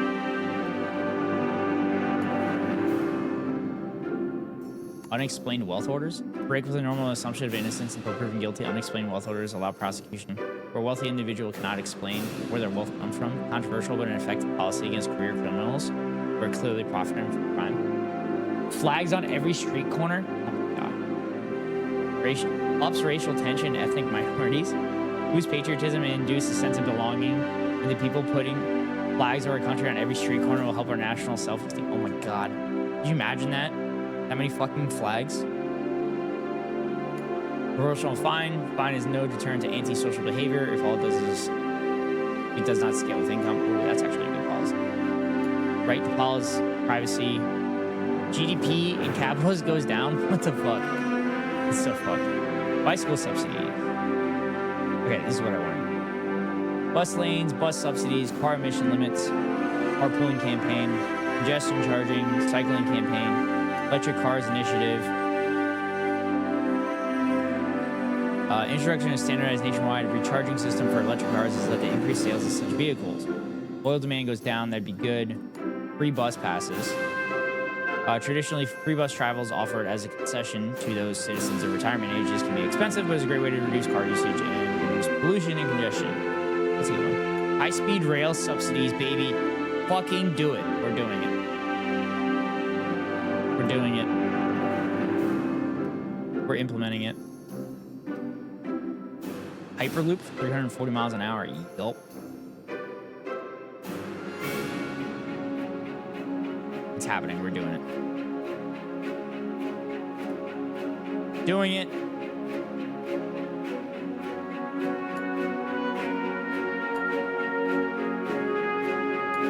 Okay. And then we're also gonna do. Wait, state rail company? Why would that be bad? Oh, I don't have enough capital to do it. State rail company would be great.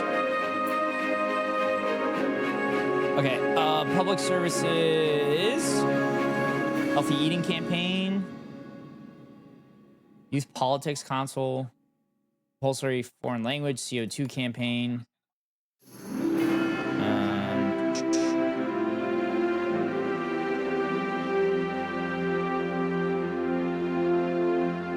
Compulsory school sports, nah, not a fan. I gotta force people to play sports.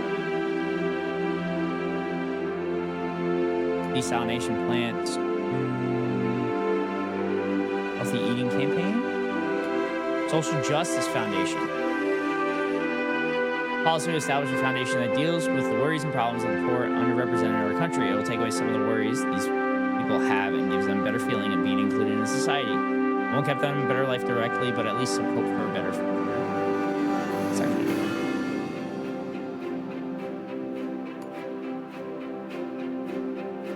Plant-based diet.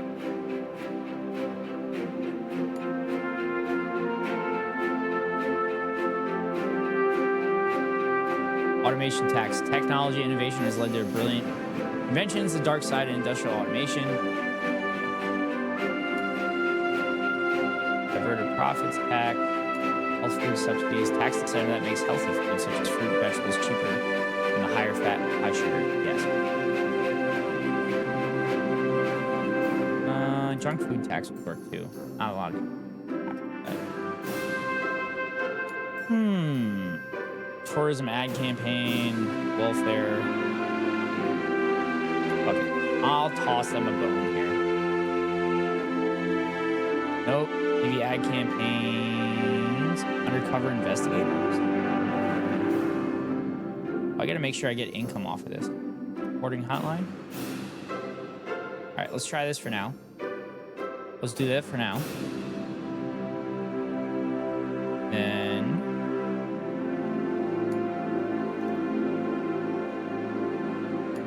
okay, do that. What's this one? Family planning. Yeah, help that out. Implement a program of family planning and improve sexual health in your country. Typical services include education, medical advice, and contraceptive distribution. This program will enable individuals to plan the number and spacing of their children. Family planning empowers women and reduces the number of babies born in poverty. Yep. Boom. All right, on to the next quarter. This quarterly report will highlight some of the key indicators which impact upon the current state of the country. Plus, there may be other information you need to be aware of. Urgent dilemmas may appear that need your attention this quarter. Full sponsorship is an urgent policy question that requires your immediate attention. Budget report. Budget deficit of $296 billion. We need to reduce spending and raise taxes. That's the budget deficit. That's fucking low compared to the budget deficit that the country usually has. Situation in our data is showing that we will have a potential bad situation, skill shortage on our hand if we do not act soon. Polls are optimistic. If an election were held tomorrow, we suspect we would get 97% of the vote. That's right. 97% of the vote. Holy shit.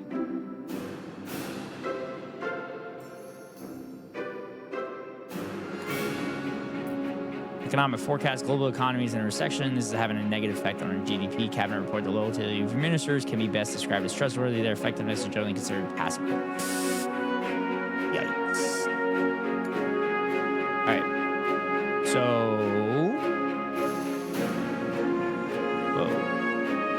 intelligence briefing? What? This is your intelligence briefing. We monitor a number of organizations. Some of them are relatively harmless, but they can act as gateways into more extremist, dangerous groups. So we still need to keep an eye on their membership. Our chance of preventing attacks on the government will vary based on what security policies you have in place. Armed police, CCTV cameras, firearm laws, intelligence services, press freedom, taser. Fucking tasers. Rare usage. Non-lethal, but still highly effective and possibly dangerous weapon, which effectively gives criminals an electric shock. Supporters say is a good compromise between the need to disable violent criminals and the risk of death associated with traditional firearms. Opponents claim that the use of such a weapon lowers the barrier to use for the police and will encourage more casual use of force against the population.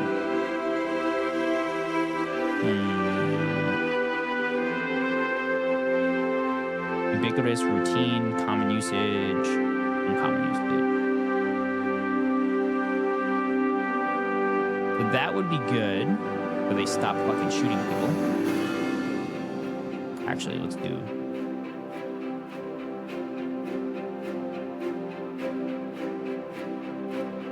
Okay, we'll do that.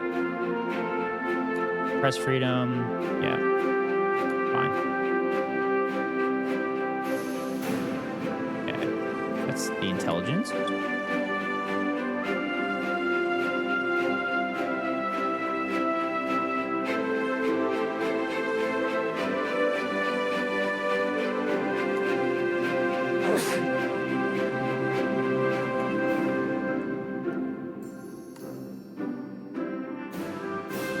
Minister's turn, popularity turn, majority term, permanent emergency powers.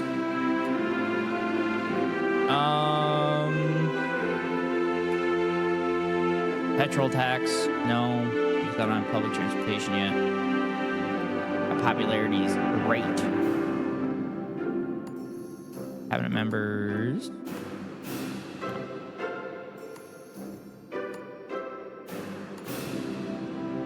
All right, let's do.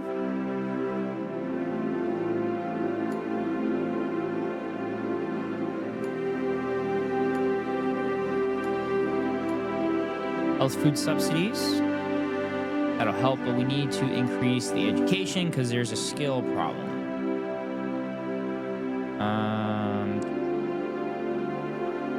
Free parenting classes? That'll work.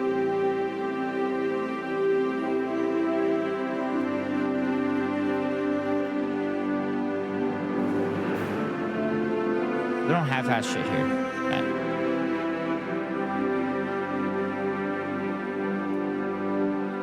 Okay. That. Childcare provision. Given state subsidies for childcare, we can ensure more parents return to the workforce after having children and therefore benefit the economy. Although this can be expensive, it also distortion of the market is popular with parents. Yeah, we're going to implement that. The maximum. Holy shit, that's very expensive. But fuck it. It takes care of people.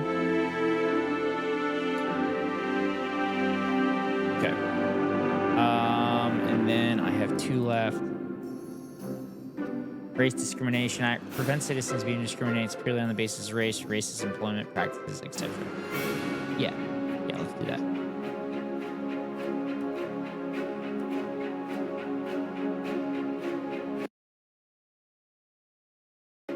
Okay. Work safety laws. Yep. Do that. Okay. Now we got to do the next quarter. School sponsorship. A number of large corporations have expressed an interest in investing in our school system. Everything from free school books to entire sports centers is offered in return for some branding and promotional opportunities. It'd be crazy to turn down the offer of free educational materials. Government cannot provide the state-of-the-art facilities that these companies are prepared to build in our schools. Having company logos on the school books is a trivial price to pay for such large investment in education. Our schools are a place for kids to be educated, not to be brainwashed into buying these or the branded cola. Advertising is elsewhere in society. Schools are one of the last places we can escape from to keep big business out of education. You're damn right. You're goddamn right. All right, next quarter.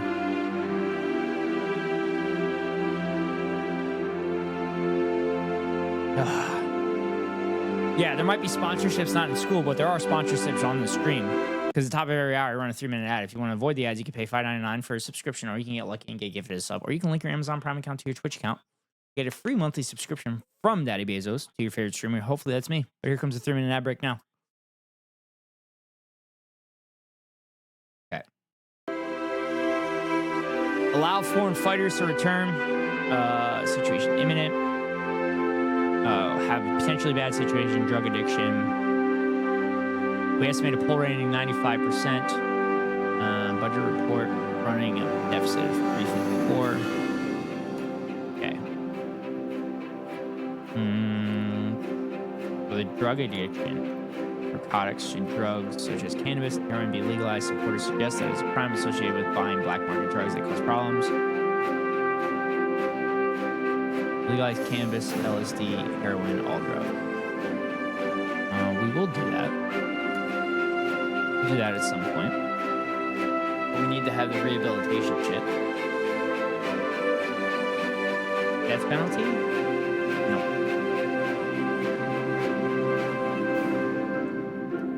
Nope. Doesn't cost anything. Can I cancel the policy? Gay marriage. Yeah. Allow that shit. Fucking allow that shit.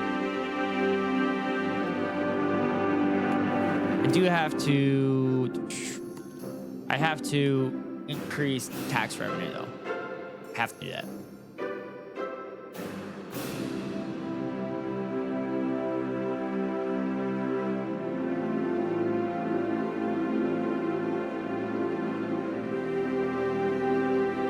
Tax relief. Corporation tax. That's what I was looking for, baby. Fucking pump that shit. Fuck 'em.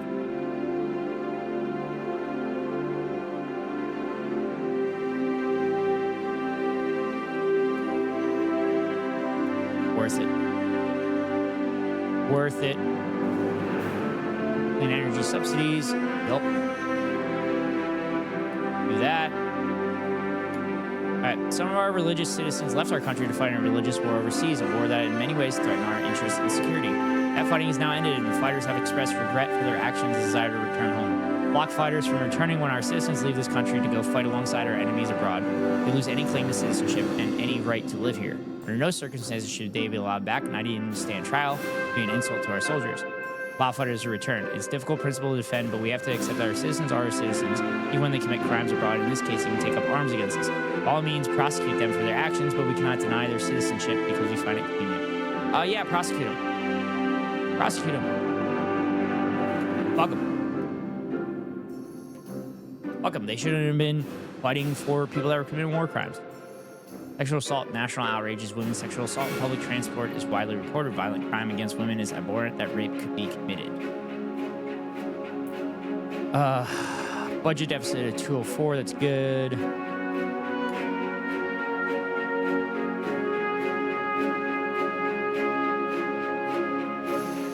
Okay, I need to bump up people's...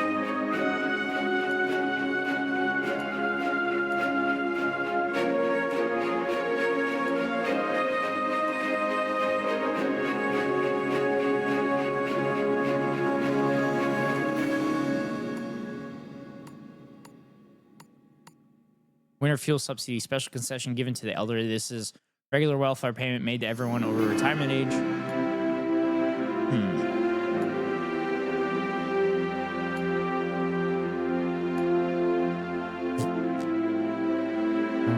City farms. Many people love to buy fresh produce from farmers directly, but living in the city, this is often a hassle to drive out to the countryside. So why not bring some farmers to the cities directly? The program helps ambitious farmers establish farms.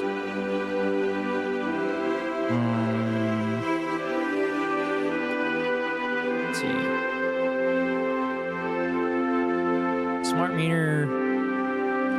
By installing smart meters in their homes, people can save money and environment at the same time, as well as increase the efficiency of energy used. It'll take a while to convince everyone of this, and it won't cause miracles, but it'll save a lot of energy in the long run to help save nature for our children.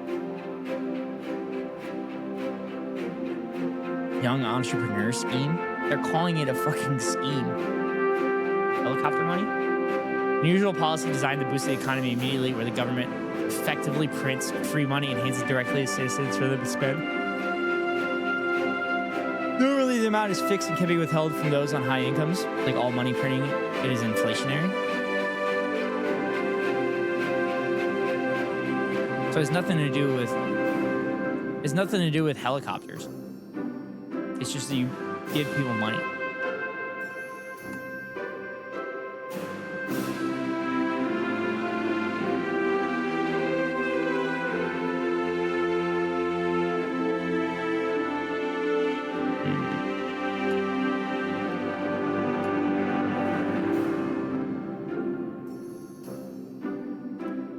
All right.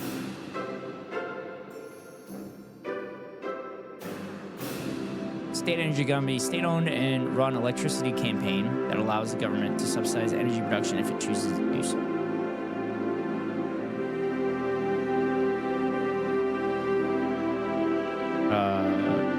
Yeah, we're gonna do that because it's a necessity. Nationalized industry implementing this policy will take the entire industry into state public ownership. This will please socialists, upset capitalists, and also have a large one-off cost. Are you sure you want to do this? Yes. Energy industry, get fucked.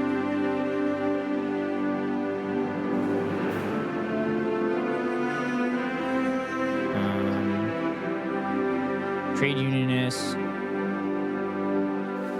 Yeah, that's what we're doing. We're gonna maximize this shit.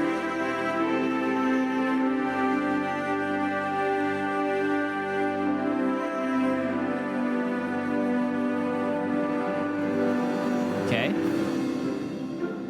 Takes care of that. And we're gonna do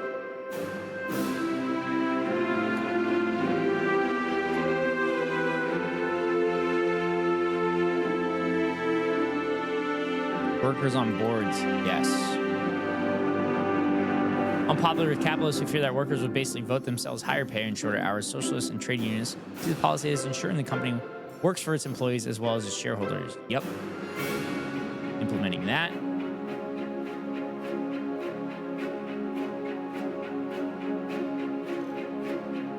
Oh, my mouse.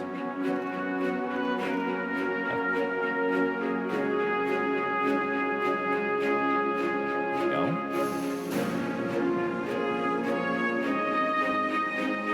Skill shortage. Business leaders have complained that we simply do not have enough highly skilled workers to fill job vacancies. Flag burning law. Urgent policy question that requires your immediate attention. Unemployment up, GDP down, crime's up, poverty's down? Wait, how is crime up and poverty down? Proposal has been made in a specific criminal offense to burn the flag of our nation. Patriots are concerned that people are whipping up anti-government hysteria by burning the flag of our nation in public with the police powerless to act. Many people are insulted by the thought of people burning the flag of the nation. The flag does not represent a specific political party. It represents the country itself. Burning the flag is deeply unpatriotic act. Who do such a thing should not be this country in the first place. We cannot claim to be a free society while at the same time denying the right of people who oppose our government to express that view, even if that means burning the flag. At the end of the day, the flag is just a piece of cloth, and peace is spelled wrong. How can we make it a criminal offense to burn a piece of cloth? Yep. All right. That takes care of that.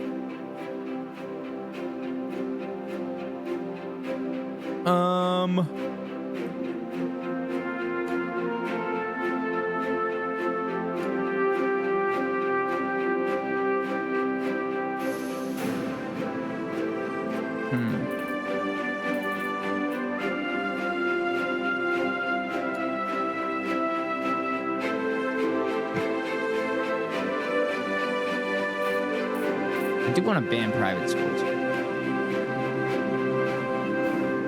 I need 32. Prisoner voting? Yes. Some countries, all prisoners retain the right to take part in the elections. Yeah, prisoner voting. Happening. We're doing it. Oh, shit. I used all my political capital for that. It's fine.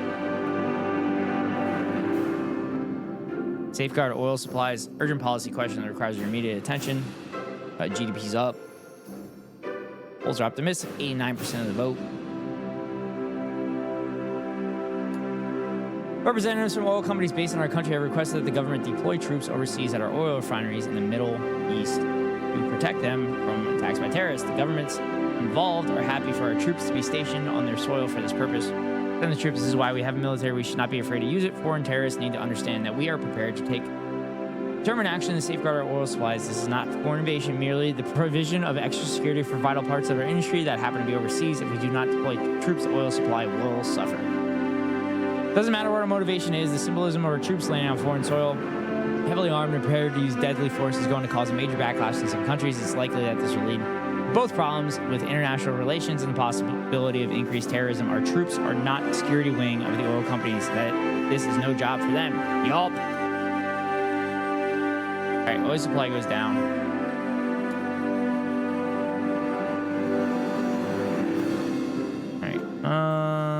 All right, what else can we do? Religious banknotes. This policy allows for the use of religious phrasing or iconography on banknotes and coins. A powerful way to remind citizens that religion is a big part of their lives and is effectively part of the state. This can cause offense among those who demand separation of church and state. Yeah, this is a dumb fucking policy. This is a stupid policy.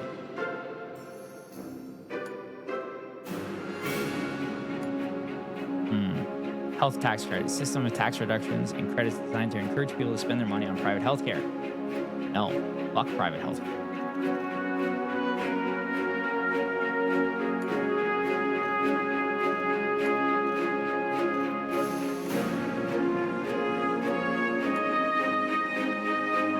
Airline tax. Airline fuel has generally not been subjected to taxation. Supporters of the air fuel taxes insist that this results in unfair subsidies on environmentally destructive foreign transport.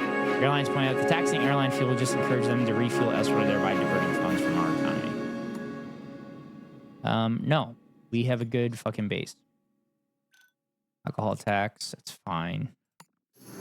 Capital gains tax, fuck you. Yes.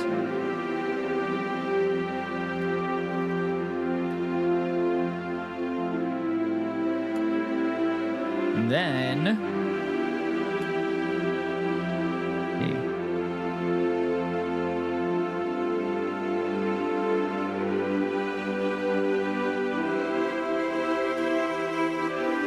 tax returns, beginning of tax at paper stores, frequent flyer tax.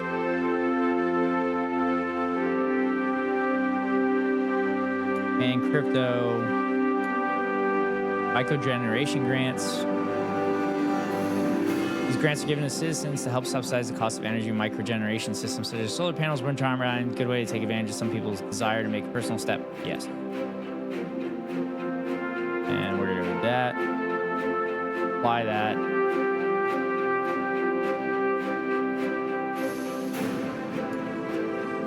Competition law. Basically a trade-off between protecting the ideals of the free market and protecting the consumer from monopolies, encouraging competition on one side and allowing businesses to grow the best companies. Pro small business, pro big business. Yeah, balance the line.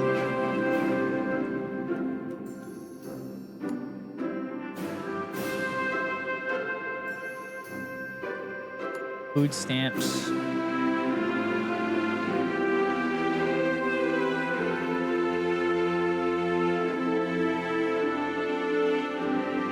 Increase the health, increase the farmer's income. Yeah.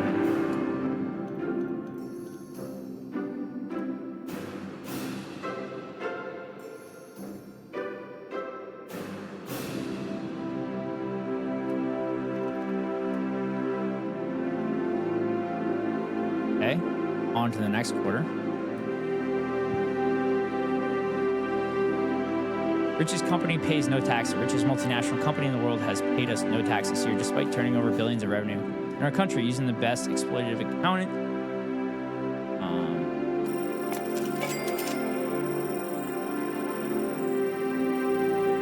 Accounting practices and offshore tax havens that money can buy. The corporations ensuring no one can compete while cheating our government out of much needed public funds. Socialists are furious, and the patriots Not believe our great nation is unable to tax this from it. Well, we need to fix that. Major donor abandons party. No, we don't need them. Unemployment up. Education stays the same. Poverty went down.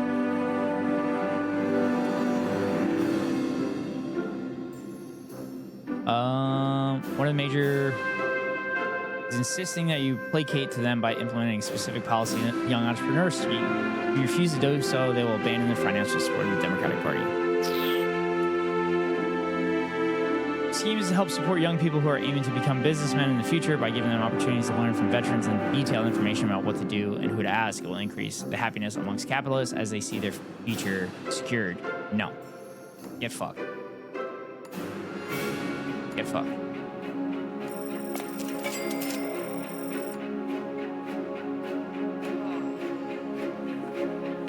Strong leader. I mean, I've been pretty strong. I'm telling you to get fucked. Tax evasion and data has shown that we have a potentially bad situation. Tax evasion on our hands. Okay, we need.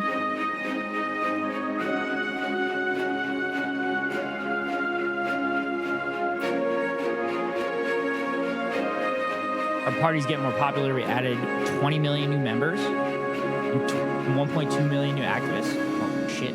Fuck yeah. All right. So now we need to implement tax evasion policy.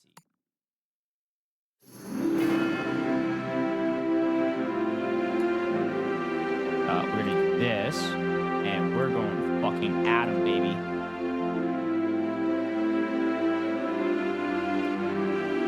There we go. That takes care of that. State energy company. Okay.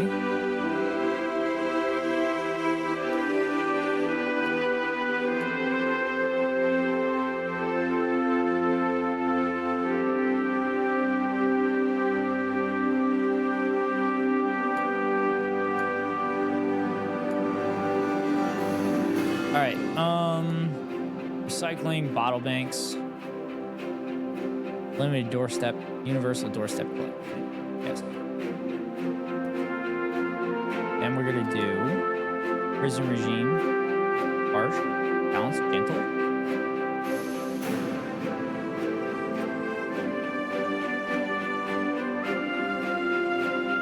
Crime's gonna go down. Intellectual property rights. Establish the protection of innovative ideas by granting the creators a period of monopoly. That's fine.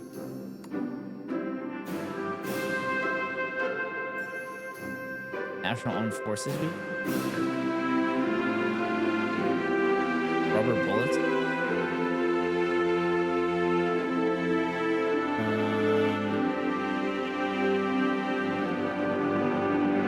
Usually non-lethal alternative.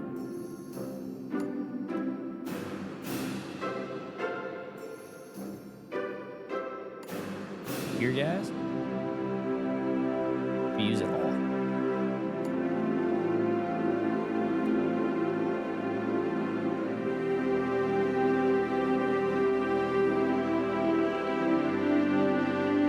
Witness protection program. Water cannon. $2.1 billion on fucking water cannons? The fuck?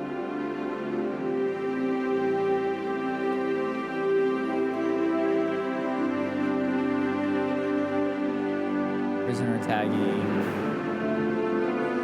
Aiding communities. Yeah, I don't.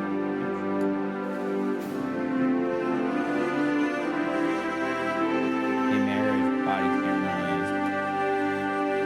All the time.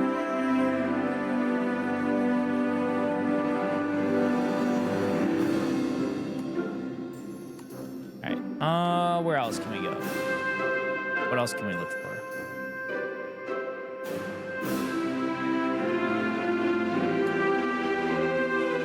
Legal equality, positive action. Yeah.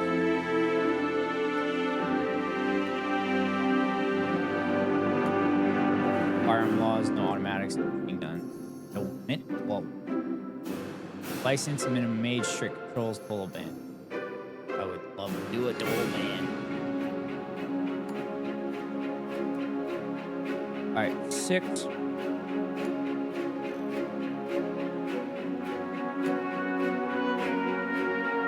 I think I'm all right for now.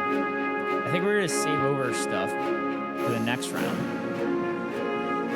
Tax evasion. Tax inspectors report surge in tax evasion with large sums of money going unpaid. He dropped, credit rating downgraded. I get 94% though.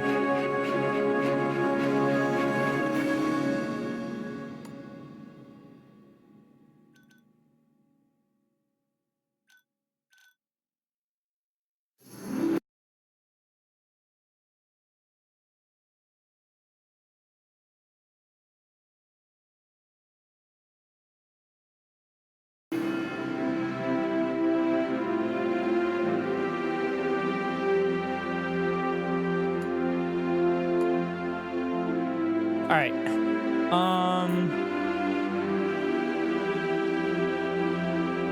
Graduate tax, mansion tax, special high-rated tax charged annually on the ownership of super expensive homes. This tax is popular with some because it is almost impossible to avoid, as homes cannot be easily hitting is perceived as unfair. Some elderly people who may have expensive homes but relatively low incomes thus have difficulty paying the annual tax, form of wealth tax as opposed to income tax. Wealth tax is nice.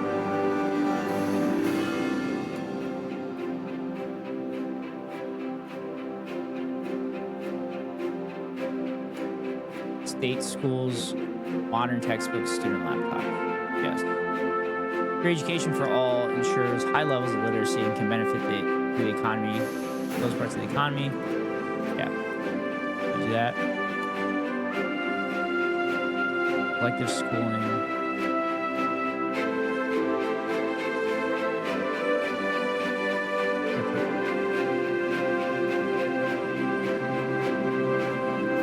Government has to take a view on whether it's best situation, no selection, subsidized best food. I thought I did this already.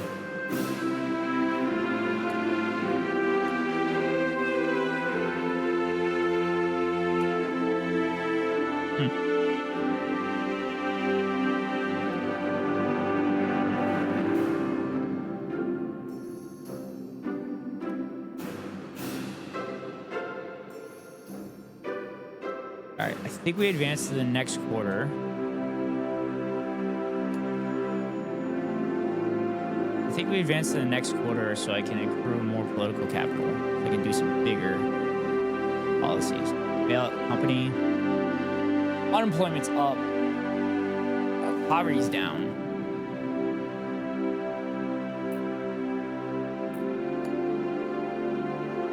Stargazy Steelworks Incorporated, one of the largest steelworks in our country, has run into serious financial difficulties on the verge of going under. The company executives think they can get new orders in and keep the company going if the government will provide an interest-free loan to keep them running for the next few months. Help this company. This company employs thousands of people, and there are a lot of other companies who provide services for them who will be affected if the company goes under. Just think of the effect it will have on the local economy if we let this company close down. We should provide a tax-free loan. Do nothing. This is called the free market. The company is going under because it's not profitable. If it was sensible to lend them money, the private sector would be doing so. This is just throwing good money after bad. Sure, there'll be some short-term unemployment, but you can't fight the free market. Obviously, we do not want this company to fail, but handing taxpayers cash to a private enterprise with nothing in return is foolhardy. Let's bail them out. It sees a minority stake in the business as a condition. Yep.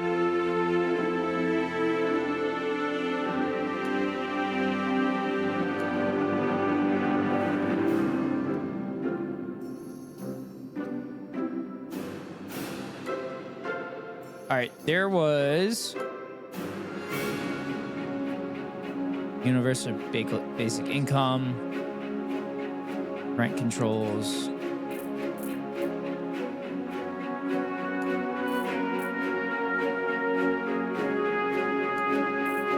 public services, ban alcohol, ban private healthcare. Ban private healthcare, ban private education. We're gonna ban private healthcare, baby. Why should some people enjoy better experimental healthcare while others have to toughen it out?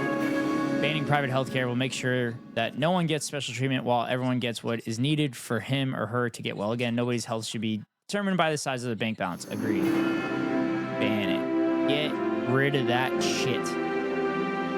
All right, I effectively got Medicare for all for everybody.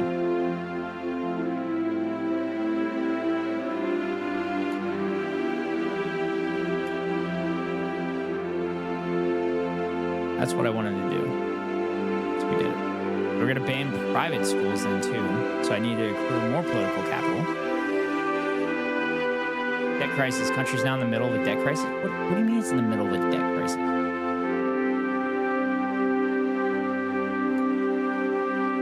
International charges. The International Criminal Court has brought charges against you for murder, rape, and deportation. Of course, you deny these crimes or you refuse to dignify the claims by meeting with your accusers. You are sure that the public will see these lies for what they are. Interesting. Credit rating downgraded. The major international credit agencies downgraded the status of your government. That is likely to have a knock-on effect. That is showing we'll have a potential bad situation. Corporate exodus on our hands if we do not act soon.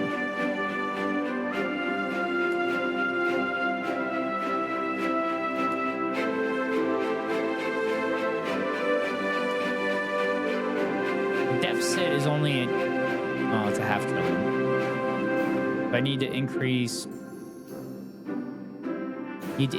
my income.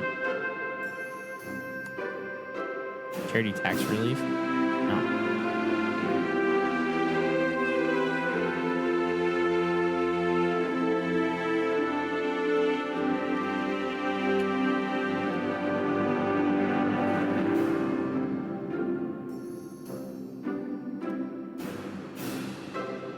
Cryptocurrency adoption? Corruption, crime, capital gains tax. How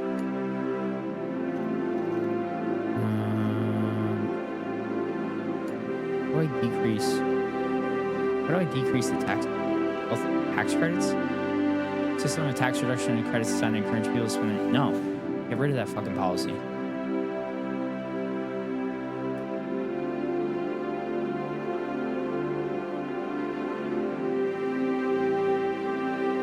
Inheritance tax. Yep. All right. Actually, I want to do the ban on the private education first. So we're just going to move to the next quarter. Message from the minister. One of your cabinet members needs to talk to you urgently. Scott Morales is currently working as your Secretary of Health and Human Services, displeased with the current government policy, which is unpopular with the core supporters, self-employed people, and middle-income earners. As a result, there's danger of the minister wanting to spend more time with their family in the near future. View the policy. No. Nope, not happening. Corporate exodus concerns a large number of companies are leaving the country. Condemn. Refuse strike. Refuse collectors. Workers are on strike to dispute over pay. The trash is starting to pile up on the streets. People are understandably annoyed. Support the strikers is a fundamental right of all workers to withdraw their labor in a legal industrial dispute. People are so angry about the trash in the streets, and maybe they realize how important these people are and should agree that those carrying out this unappealing work should be better paid. Them strike, not a reasonable way to push for higher wages, health hazard, yada yada. Yeah, support the strike. Fuck yeah.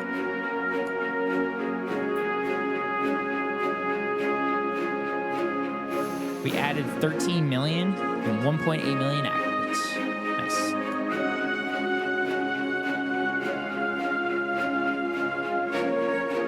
Ooh, emergency powers.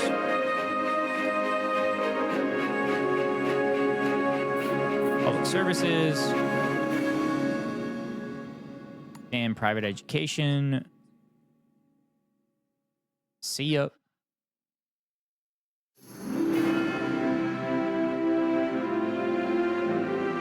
23.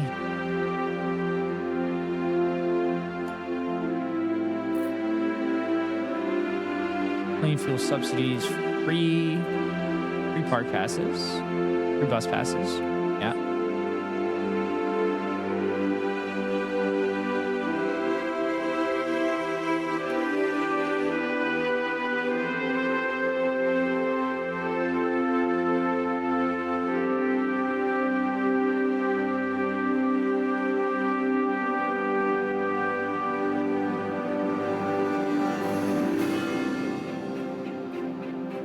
Shit.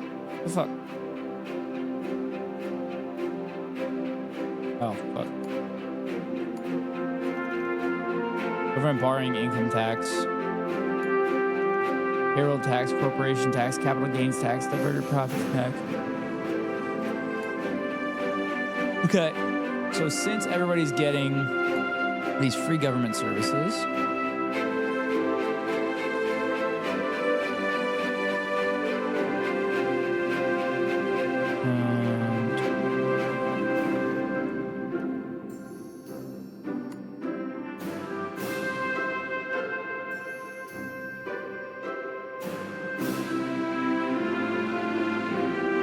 I thought there was a specific policy where I could go after tax evaders.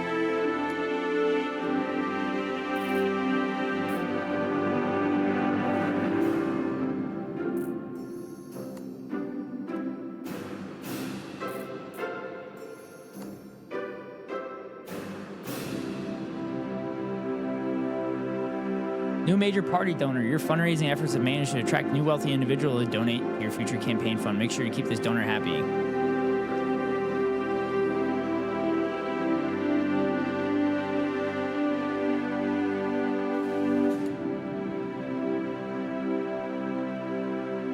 All right, so we're gonna ban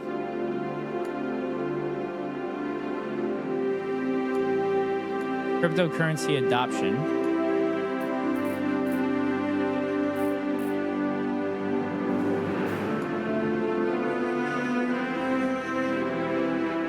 Liberalism, it goes down.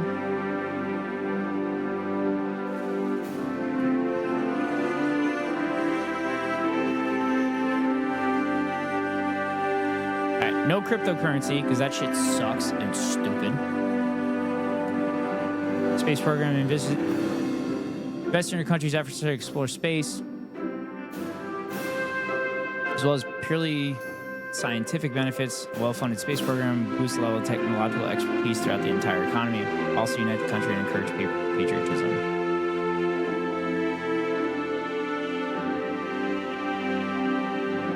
Internet speed fucking skyrocketing, baby.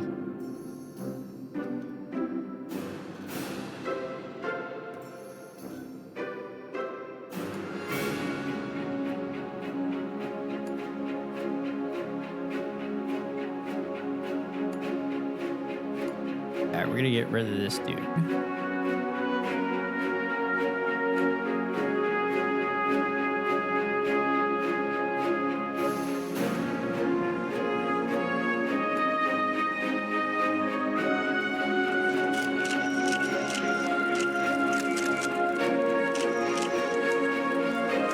Public services, religious and capitalist, middle income conservatives, socialist and environment.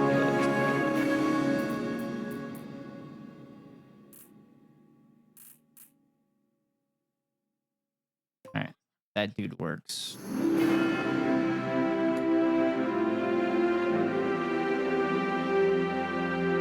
Okay.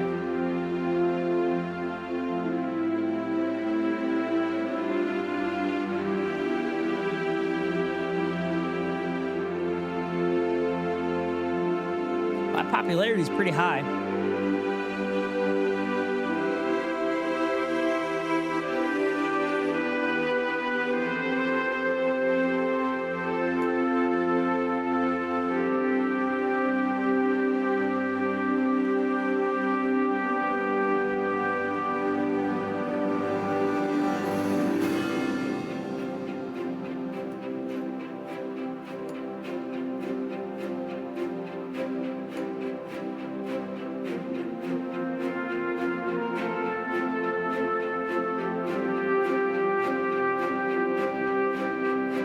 Poverty increases? That's interesting. It's not something I want to waste that political capital on, though.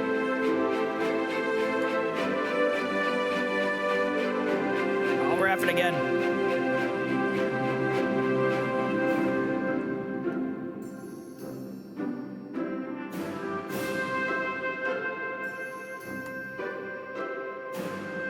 They state-owned broadcaster to provide impartial and independent news without influence from corporate advertising. This can serve as a defense against bias or fake news, but a compulsory TV tax is not popular with everybody. Increase foreign relations. Increase education. Yeah, that worked.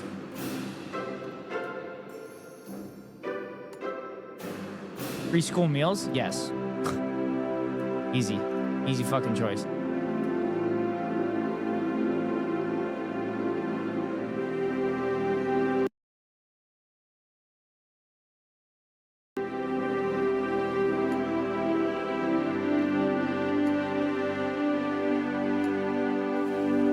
Science funding, test tubes, microscopes. I'd like to fund that more.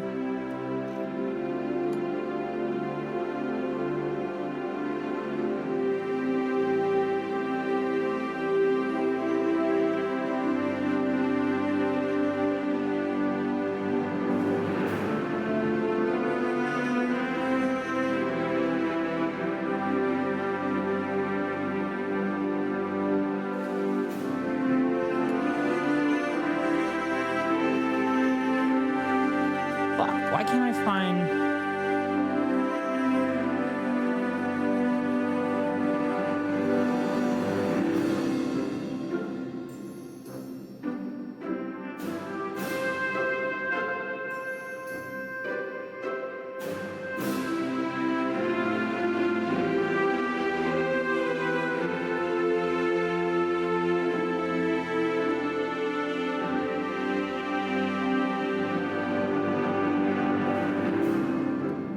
Tax shelters. By not fully taxing the wealth of the super rich, tax shelters can be a great way to encourage successful entrepreneurs to make our country their home. With the ever-shrinking world, tax the rich are free to settle wherever they please. Oh, fuck that.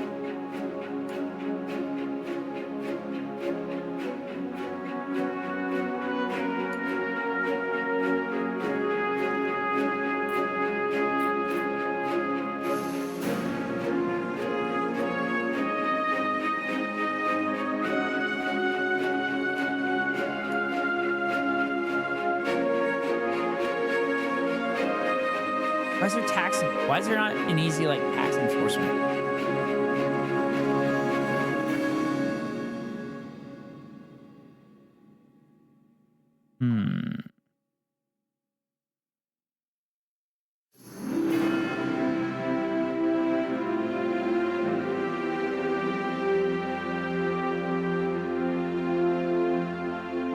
Punitive wealth tax? Nothing wrong with wealth as such, but inequality in our society is bad enough. Must be seen to do something to ensure those with the highest levels of income bear their share. The cost of maintaining a healthy society is entirely reasonable. Set a tax rate that takes away the majority of income above extremely high levels, as this money is so much more appreciated those in lower income. Yeah, I like that. 75%? Yeah, give me that.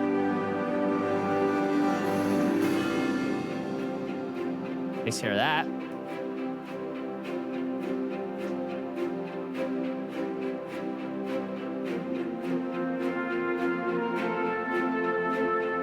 Hospital overcrowding.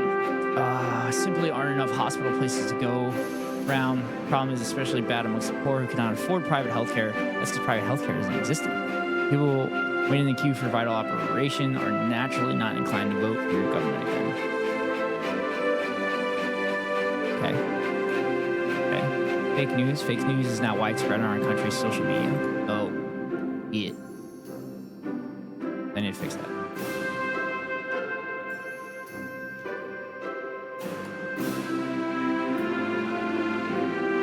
Election report adding 11 million. 97% of the vote, baby. 97% of the vote. Emergency powers. When the situation in the country gets especially bad, normal political rivals are set aside and the whole system gets behind the government to ensure urgent legislation can be passed, vital policies enacted for the duration of these difficulties, more political capital is available. Yeah! Never let a good crisis pass. All right, so I need to increase all major excellent help. Yes. Though many citizens will be happy to pay privately for their own health treatment, there's argument that the state has a duty to provide minimum level of free health care. Excellent health provision. Yes. Do it. Do it. All right. Food standards.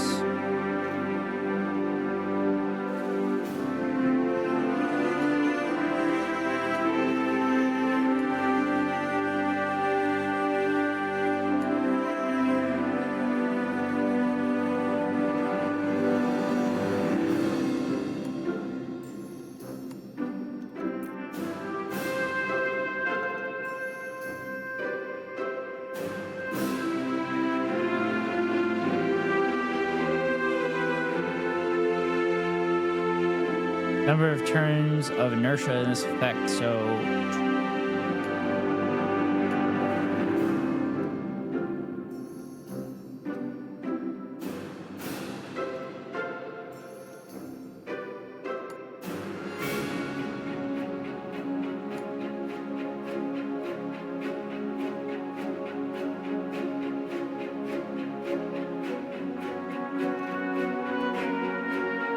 increase the income tax.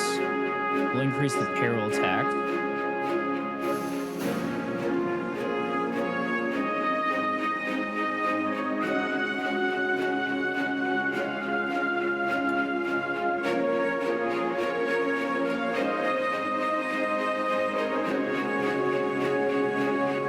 Yeah. So diverted profits. It costs 115 million, but my income's 21 billion off it. Fucking worth it. Worth it. I'm effing again. Hi, Derry. Welcome in. How are you? How are you? I don't know if you can hear me now because I'm effing a little bit.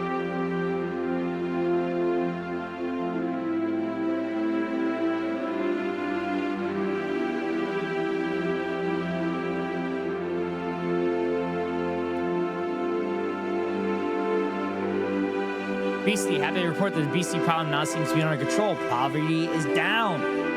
Drug addiction, recent studies indicate serious problem with addiction to hard drugs amongst our population.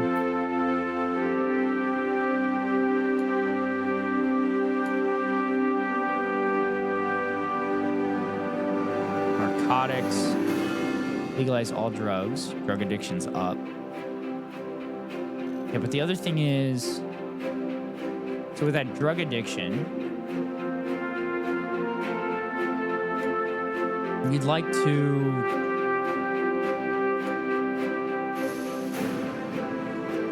have a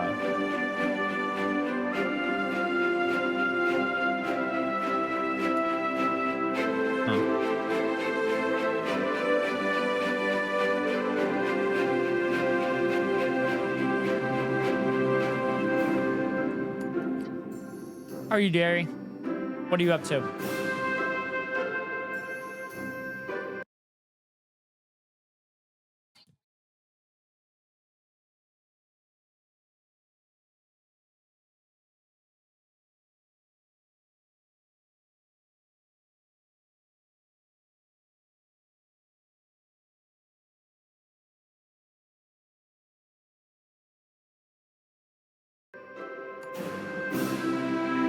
Farms.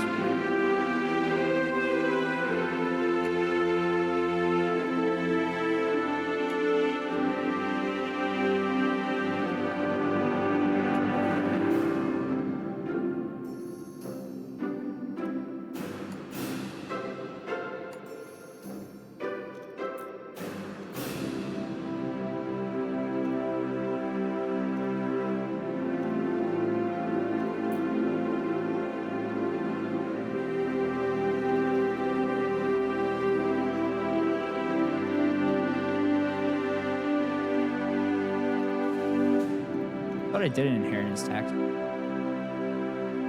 Oh, yeah.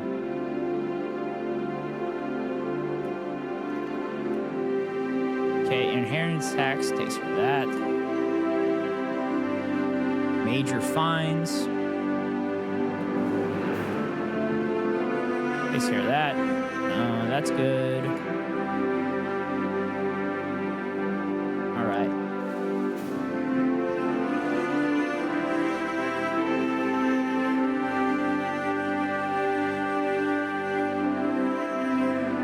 Reasonable force law. Recent court case where a rural man shot and killed a teenage burglar in his own home has thrown a spotlight on the law regarding the reasonable force when defending property, given the homeowner was prosecuted for manslaughter. Cutting definition of reasonable force, nobody has the right to take the life of another, even if they are defending their property. Human life has to come before property in all cases. We may not have much sympathy for a burglar, but allowing people to violently take the law into their own hands is really not the solution. Expand definition of reasonable force. It's clearly ridiculous that a frightened man, far from the police, attacked by a violent criminal in his own home would ever be arrested, let alone charged. Unquestioned right to defend property. We should make it clear that the police will turn a blind eye to whatever means homeowners employ to defend themselves. If some burglar gets machine gunned in another person's kitchen, well, that's just karma. No, we tighten this definition, baby. Cynical voters changes the policy inheritance tax so close to the election has made some of the voters cynical about your party. All right. Campaign speeches available. Yeah, let's do it. Speeches. Your scriptwriters have prepared some punchy slogans in your speech. You must choose which ones to use. Up to 4. Parties. I have a shit ton of members. Activists boost to voter turnout, 53%.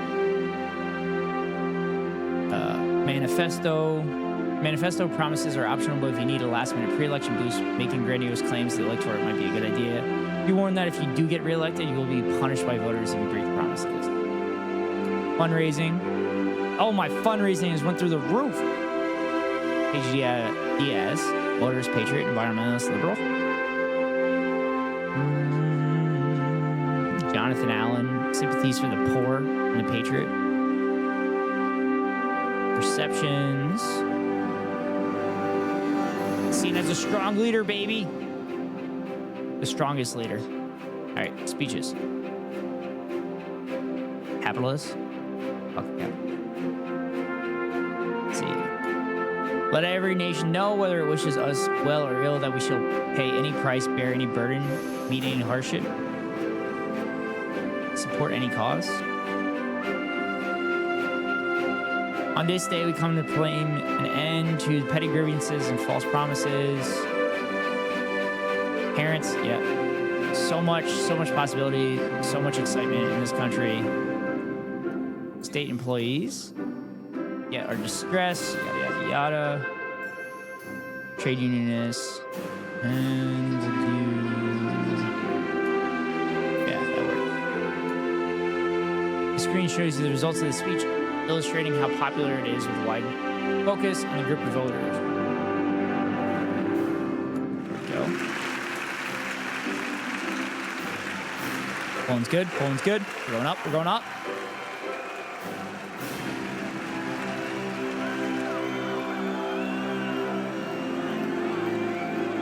I'm effing again. Oh, we're good.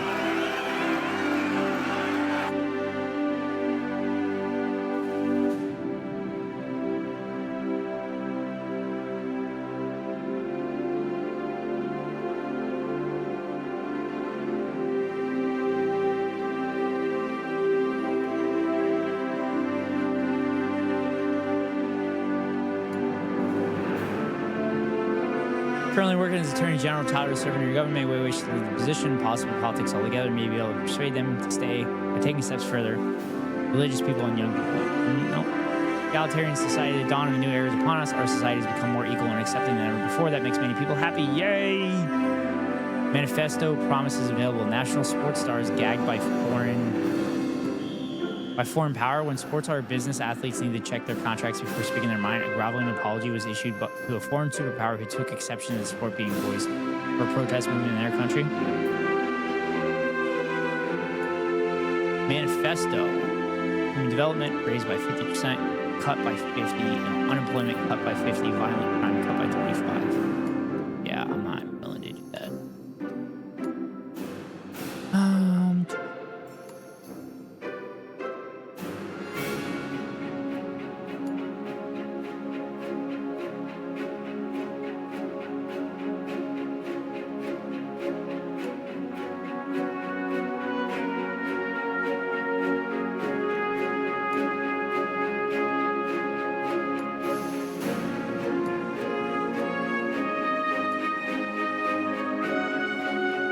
Corruption goes down with this, though. Oh, yeah. Okay. Why have I not done that sooner? Okay. National service? Compulsory military service? No. Capital controls. Restrictions on the flow of capital out of the country. This is a fairly extreme measure to prevent wealth flowing out of the country. Citizens are prevented from taking more than some fixed amount of currency out of the country in order to prevent capital flight, where the wealthy leave and take their wealth with them. This is very unpopular with the wealthy. Still effing.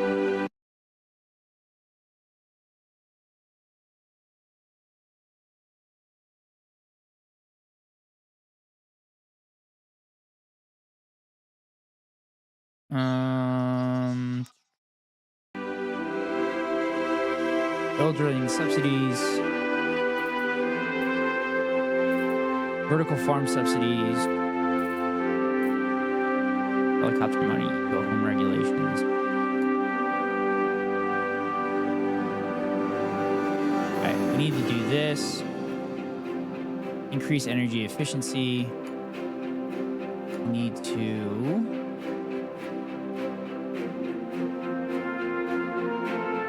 hybrid cars initiative. This is a good one.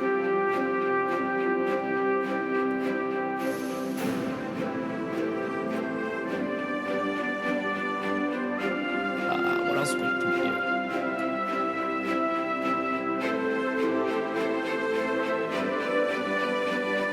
Free eye test? Yep.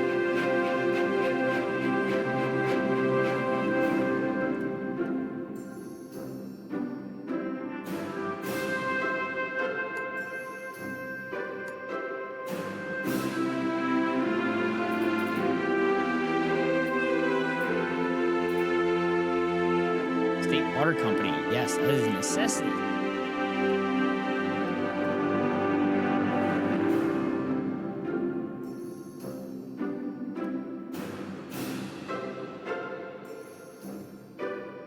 Corruption went up? Oh. Legal aid. Not everyone has the money to pay a lawyer to defend themselves. Take care of people.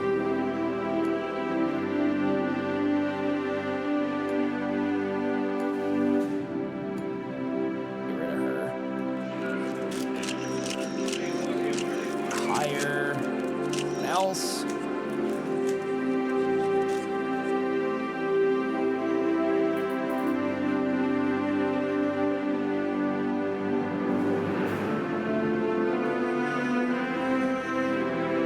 Alright, that works.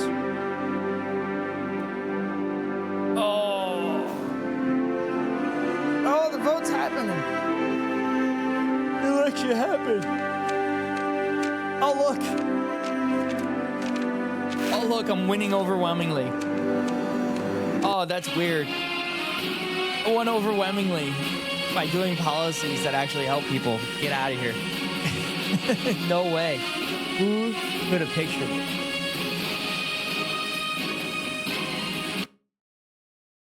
Who could have pictured it?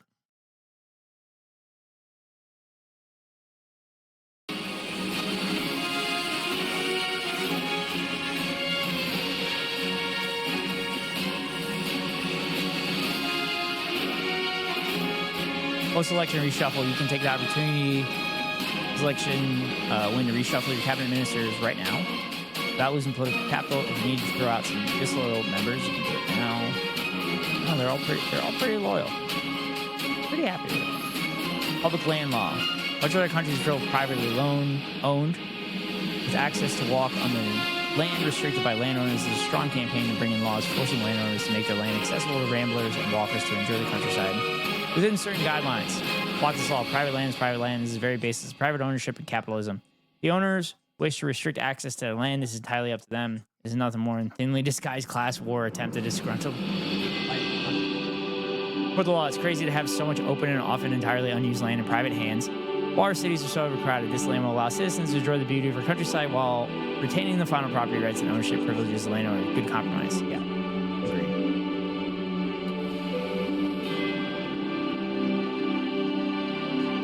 International Credit Ratings Agency rate our government as CCC. This is a bad sign. It's pushing up the rate of interest we pay on our debt. We must address this.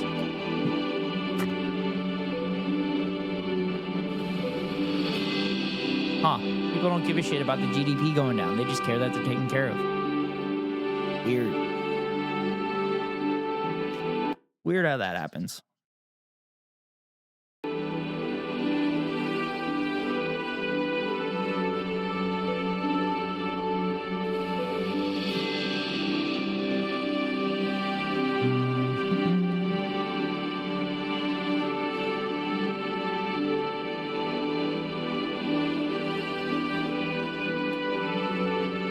Citizenship test?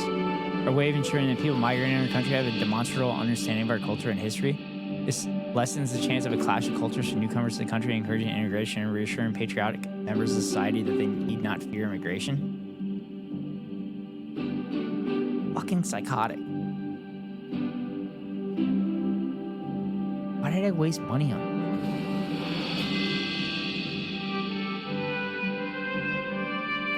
Yeah, fuck that policy.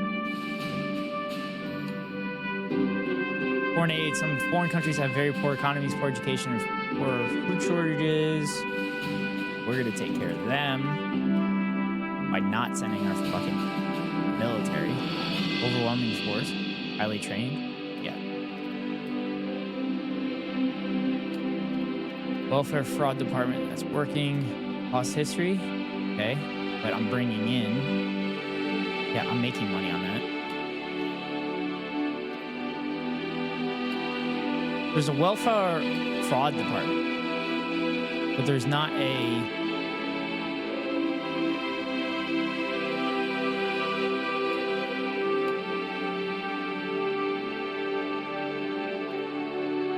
yeah, okay.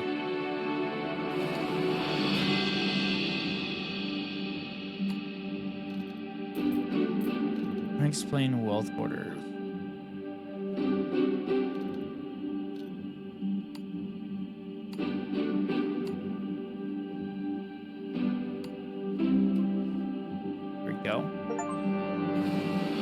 Viva la Revolution! Congratulations, comrade. The revolution has succeeded. Hostage situation. Urgent policy question. Requires your immediate attention. A group of religious extremists have taken some hostages at gunpoint and are threatening to kill them unless demands regarding foreign policy are not met. Demands they make are not that extreme, but it might be dangerous to be seen negotiated. Given the demands, the best thing we can do here is be reasonable and give in at least partially to their demands. That way we can ensure nobody gets hurt in the situation doesn't spiral out of control. Taking extreme action against these people could only cause racial tension.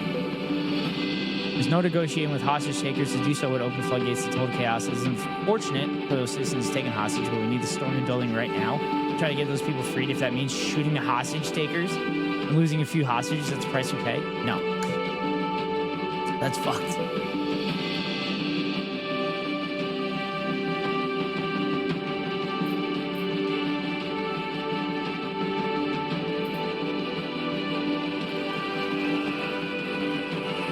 Revolution has succeeded. We truly live in a society where all men and women are equal. They say a socialist paradise could not be built, but we have built it. Here together, workers of the world unite.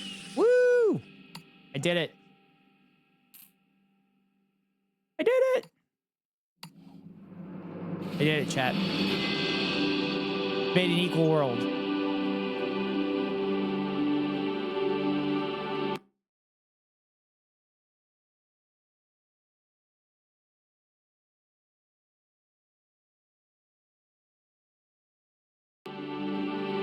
Okay.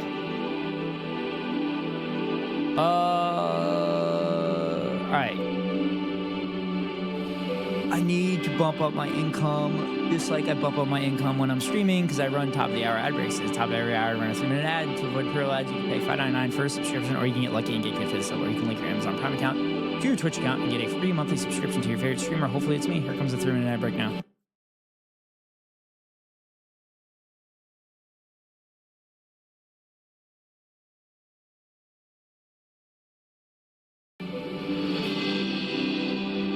Sales tax doesn't do anything. It just hurts. It hurts poor people.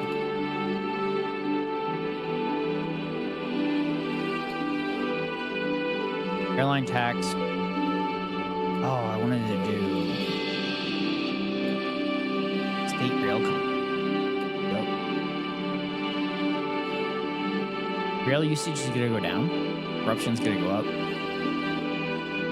State airline.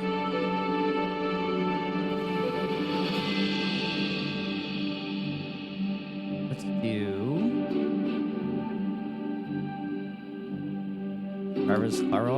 wireless car technology is booming. The manufacturers are encouraging the government to allow their use on public roads. No. Where do you get the state rail company, though?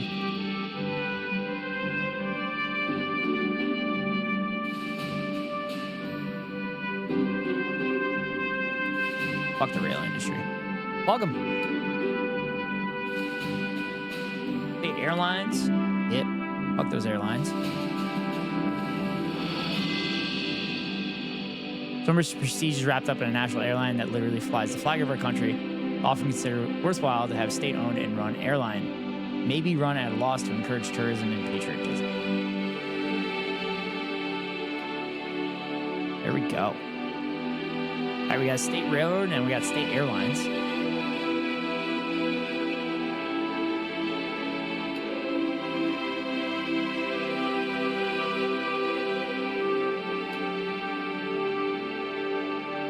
Diplomatic service going beyond just having an ambassador and a secretary in the foreign country, employing full diplomatic service may be more expensive, but in the field of international diplomacy, you need to stay on top of things in order to get the best deals for our country, keep everyone involved and happy. It takes some time to get working effectively, but will boost foreign relations. Yeah, because that's better than sending fucking troops in there.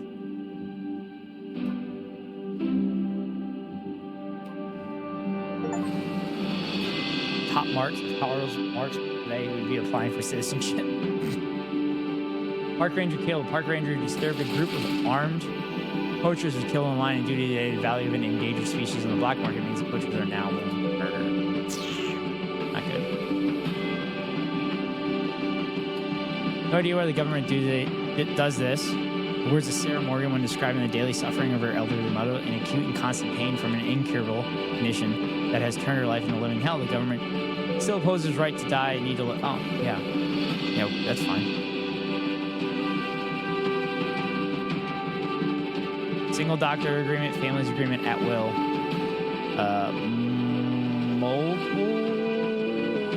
Multiple doctors agreement. That works.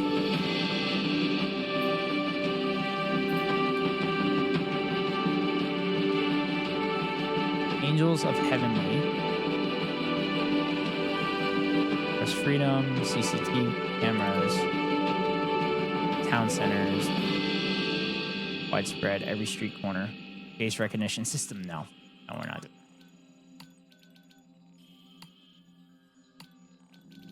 Armed police, submachine guns. Every officer armed, widespread. No, we're gonna make fucking gun laws. Make sure these people don't have guns. No automatics, license required, license and minimum age. Yeah.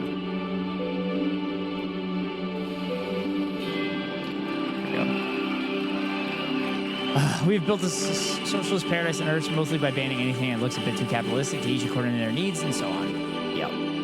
Done it. Done and done did it.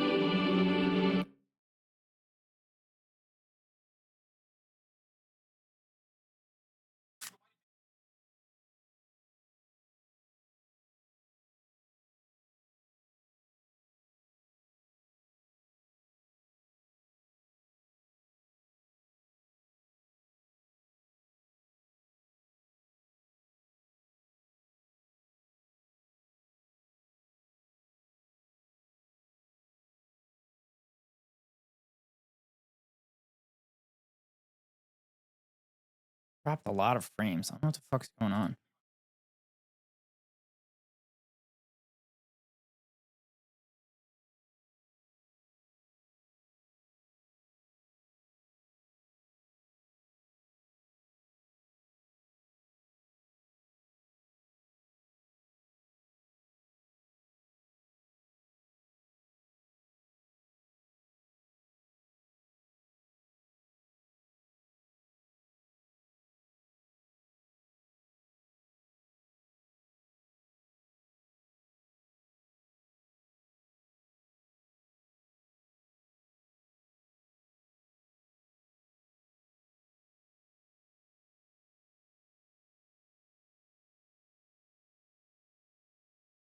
Okay. Sorry, I'm just checking on things. Just checking on things.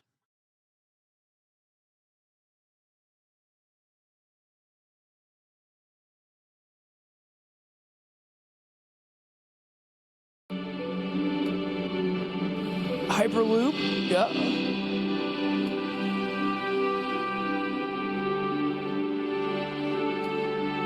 Biofuel subsidies.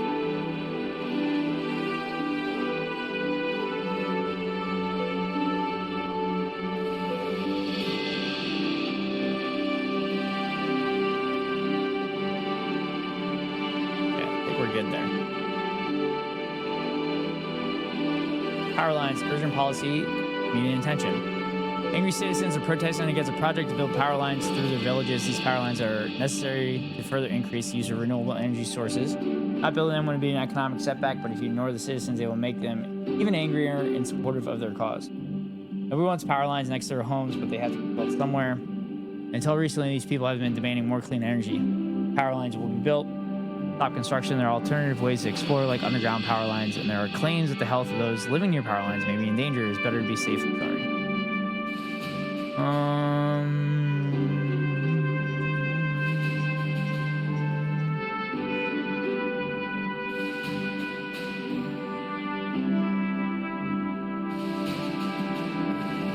Yeah, there's alternatives. Ah, suck it, capitalists. Suck it, capitalist scum.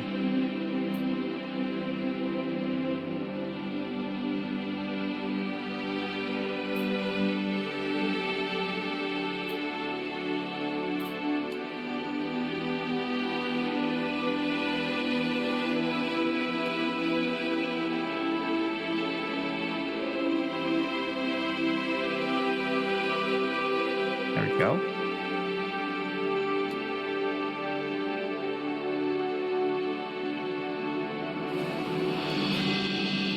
Private prisons? No, fuck that.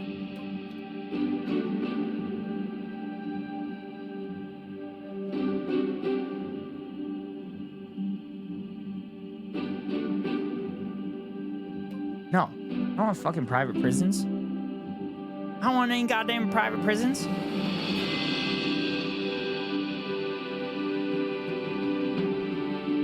Prison regime. Liberals have the desire to rehabilitate prisoners, ensure they're capable of finding work and avoiding criminal activity and the risk. Conservatives see prison as a powerful deterrent. Poor prisoners are punished harsh, gentle.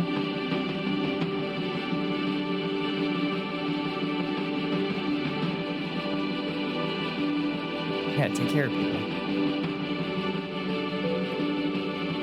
There we go.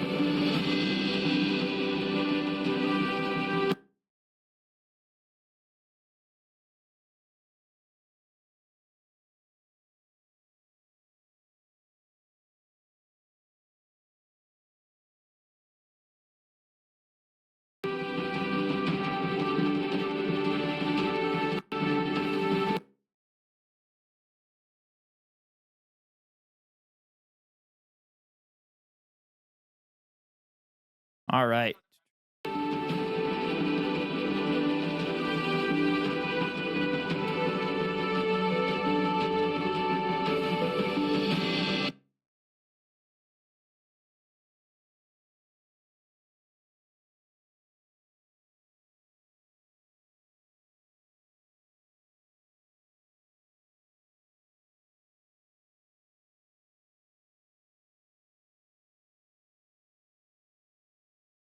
Okay. Here.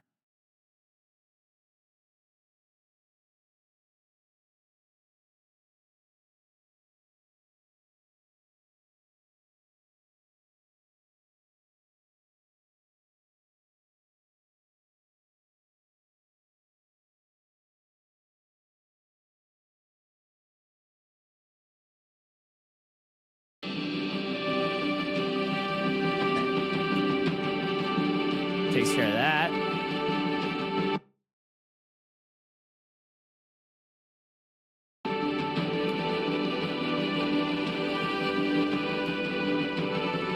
That's my quarterly report.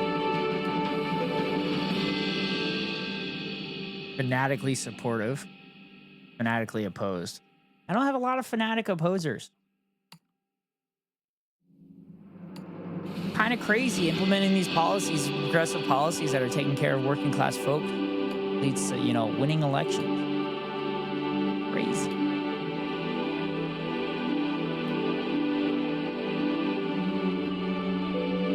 Transgender military ban. We now have our first openly transgender serving military personnel. Sadly, these soldiers have become the center of bitter culture war between campaigning groups asking you to endorse or ban trans people for serving in the armed forces. Ban transgender sources. If there are any concern at any level that this will affect the performance or safety of our troops, then that comes first. It's not an arena for scoring cheap political points. Patriotic transgender citizens are welcome to serve in the military, but not in the frontline combat roles. Endorse transgender soldiers. What really matters to a soldier is their professionalism, their loyalty, and patriotism. The idea that transgender soldiers are a bad idea is ridiculous. We should openly endorse and support all of our troops regardless of gender. Yep. Suck it, patriots. Fuck you, conservatives.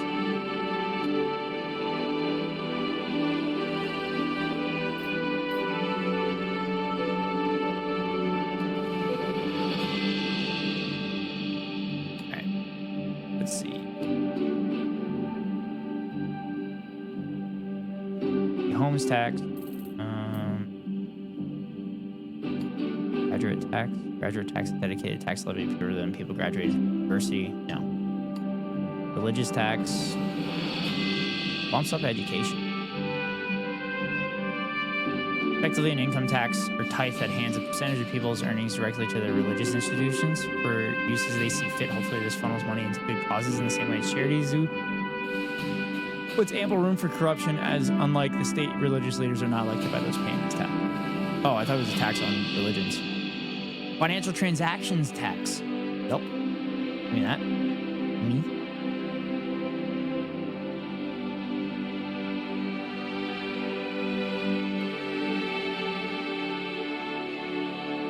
Let's go to that.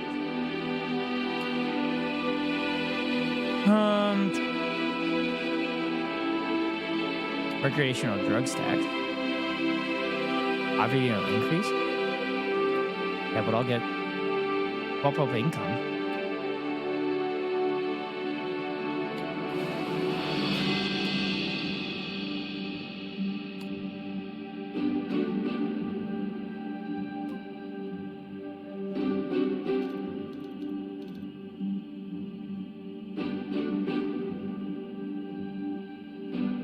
Reduce industrial automation. Yeah, that'll work. That ensures people have jobs.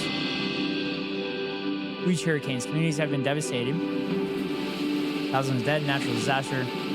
Defense has failed the emergency response. There have been flurry of resignations among government officials who are responsible for prevention in this tragedy. They've been personally criticized for their handling of the incident. Fake news is now largely absent from social media in the country. Hell yeah! That's what happens when you educate people. Major investigation found that state execution of Ian Martinez is a case of mistaken identity. No friend. Oh, I don't want. Yeah, mass murder is all.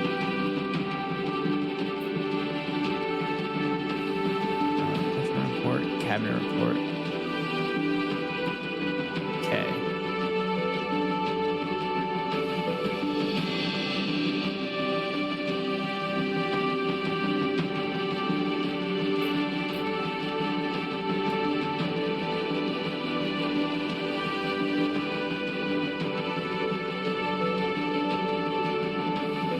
All right.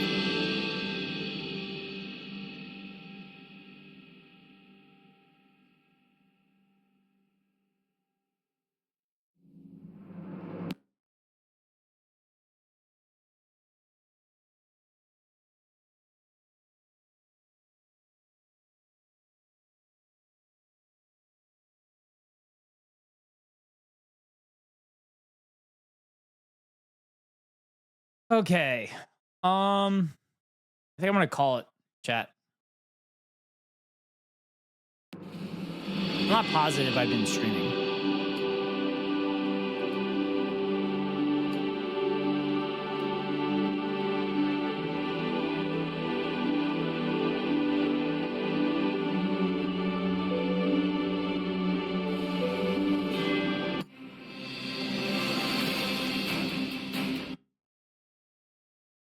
right, that's gonna be it for me today.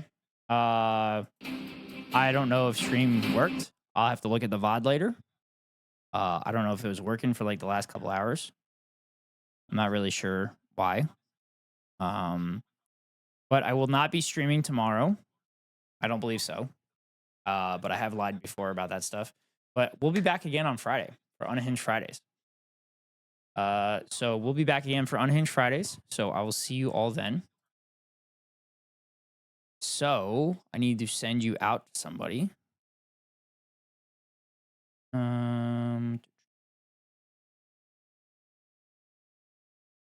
Where do I want to send you all?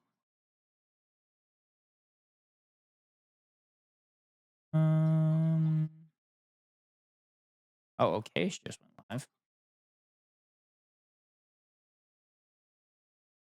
Yeah, I'll send you to Okayish. So chat, I'm gonna start the raid here. I'm gonna pop in.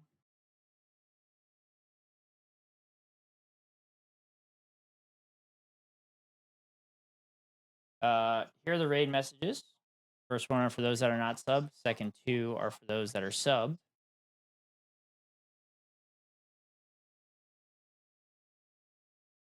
So that'll take care of that. So thank you all so much. I appreciate you all being here and dealing with the technical difficulties. I'm going to check the VOD to make sure it worked, but we'll see.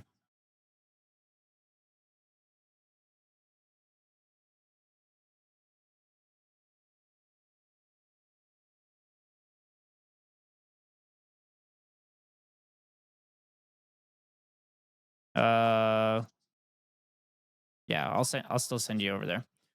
So wherever you are in the world, give Laura your hugs. Looks like she's having a rough morning, but give her your hugs, and we'll see y'all later. Good morning, good afternoon, good night. Wherever you're in the world, good morning, good afternoon, good night. See you later. Free Palestine.